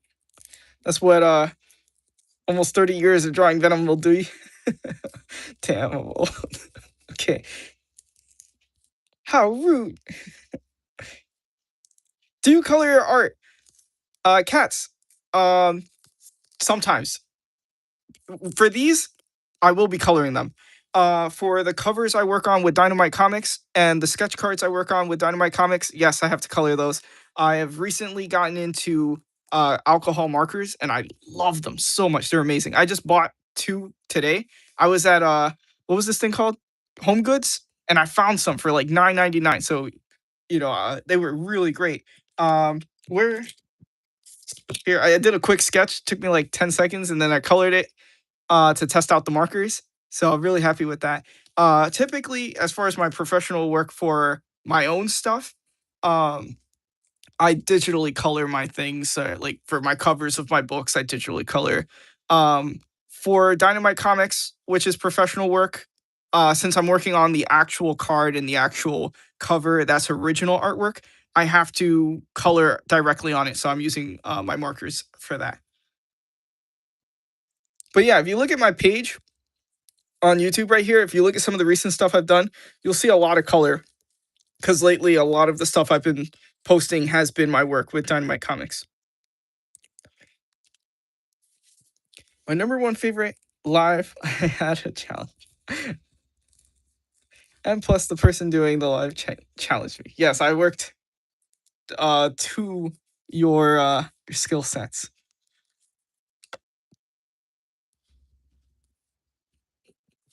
Okay, so that Venom is done. Let's bring it just a little more. Let's get a little more crazy. There we go. It looks so aggressive. I like it. Yeah, so next week I'll be doing a few Spider-Man cards. That's early access to you guys who stuck all the way to the end of this live. People on the paid Patreon, like $3 tier and up, they already knew I was working on this. So they get to know things early on. And I'll talk more about it on the next live. So there's still stuff I'm hiding from you guys as far why I'm working on Marvel characters. But I won't pop any bubbles of anyone assuming that I'm working with Marvel. No, I'm not. I'm not working with Marvel. I thought it was small species because the horns on the head. That was my bad. I think the Tauntaun has 4 horns. I drew those on. Yeah, it was the Tauntaun that had the 2 little horns on the head and then the curled horns. So when I drew that, I erased it. I was like, oh shit, my bad. No, they do have little horns on their head too on top, right? I was like, I hope he doesn't think I'm misleading him with that. I'm fairly certain the Wampa has 4 horns. I'm pretty sure it does. I had a toy of the Wampa as a kid, which I loved. I love the Wampa so much. And if it doesn't have a horn in the toy, then it didn't have a horn. There you go. That's how. I can't see it because it's just so furry. You know what? It didn't have a horn. I just googled the toy. Oh no, that's the Black Series. I didn't have that figure. But if the Black Series doesn't have it, I guess it didn't have it. Okay. Yeah, that threw you off. That was my bad. Oops.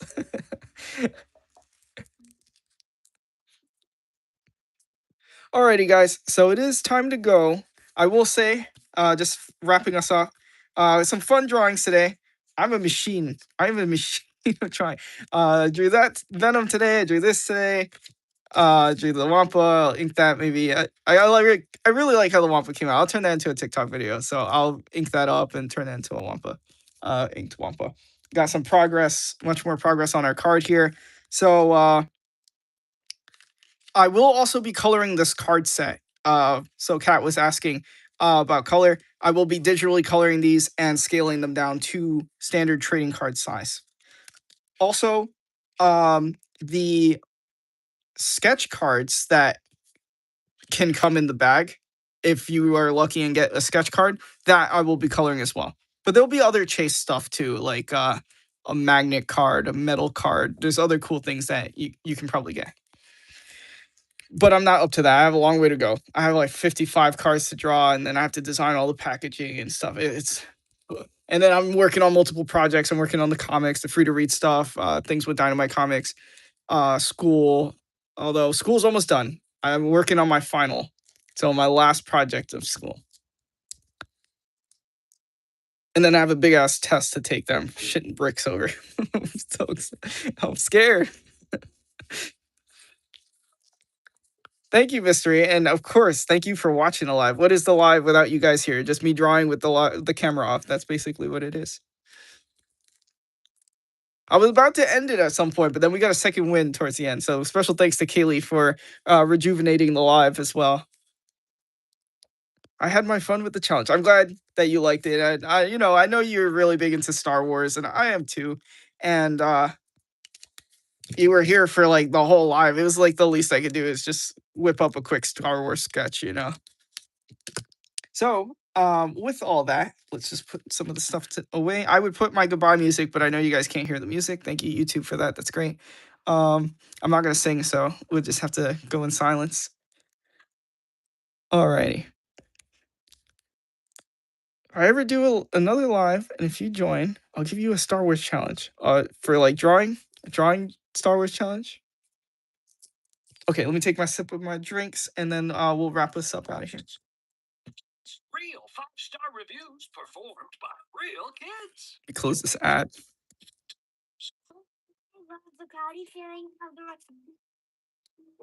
Okay. Yeah, I was like, it's not the same without Kaylee. We had our regulars pop up. We had Minion, Caramel Girl, Dave. So people who didn't get to make it on yesterday's live, I was like, we're just missing Kaylee. It's like we had the whole set. It was like trading cards. I was like, damn, we're missing one. Not to put you on the spot or make you feel bad. That was a fun live too. If I don't know, maybe go back and watch some of what you missed, some of the cool stuff, or not. And it's all right. But that's one of the fun things about missing a live on YouTube. You can go back and watch it. And then you're gonna see this shit is gonna be like 3 hours long. You'll be like, yeah, I don't need to watch it. I'll be like, so did you watch the live rebroadcast? It's like, yeah. Explain it. You were drawing. It was good. What was I drawing? The orc shit that you were working on all week. Yes, water, and then we leave.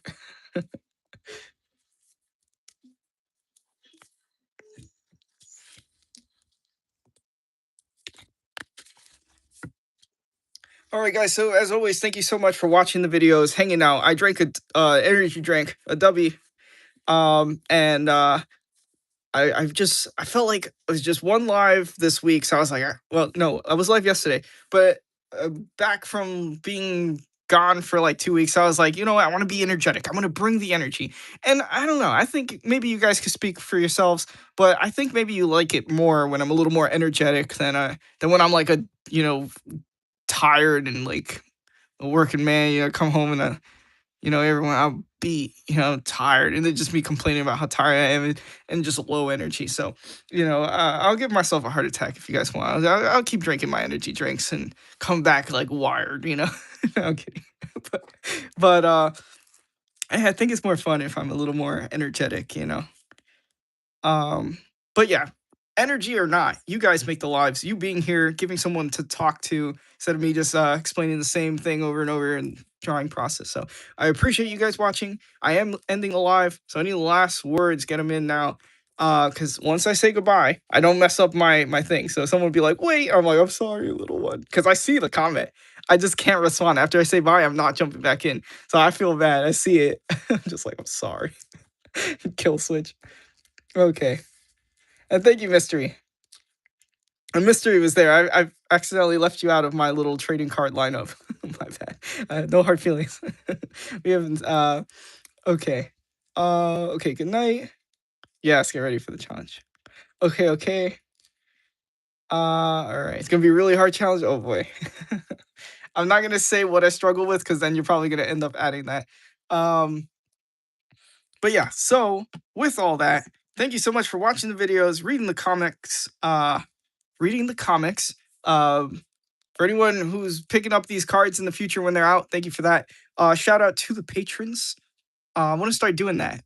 If I am on YouTube, it's got to be part of it, right? I got to start shouting out my patrons. So shout out to Minion, shout out to Ash, and shout out to Millennial Puzzle. There we go. Oh, I feel like a YouTuber. I felt all the YouTubers that I watched come before me. It was like Avatar. I saw Dashi. I saw Rad Brad. I saw Epic Name Bro. I saw who else was I always watching? Those are like my big YouTubers. Papa Meat. I saw them. I saw them. I felt it. I felt someone's hand. I don't know which one it was, but it was like, you're a YouTuber now. Hit the bell notification. Do I have a bell notification? Do you need to be like a big YouTuber for that? If not, ring hell's bells for whom it tolls.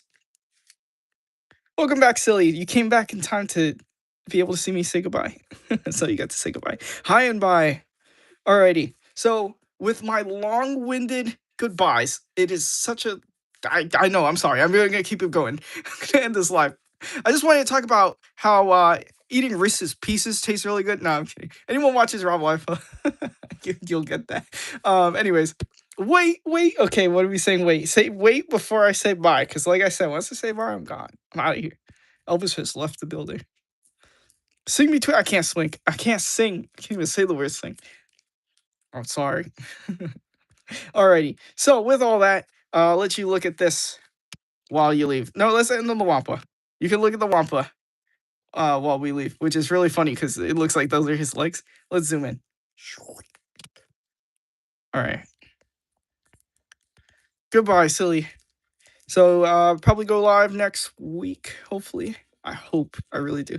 All right. So with that, Discord link in the descriptions. And yeah, cool stuff coming. I can't wait to talk about it. So, as always, make it because it doesn't exist. Do it because you love it. Enjoy the rest of your night, and good night, Spectres.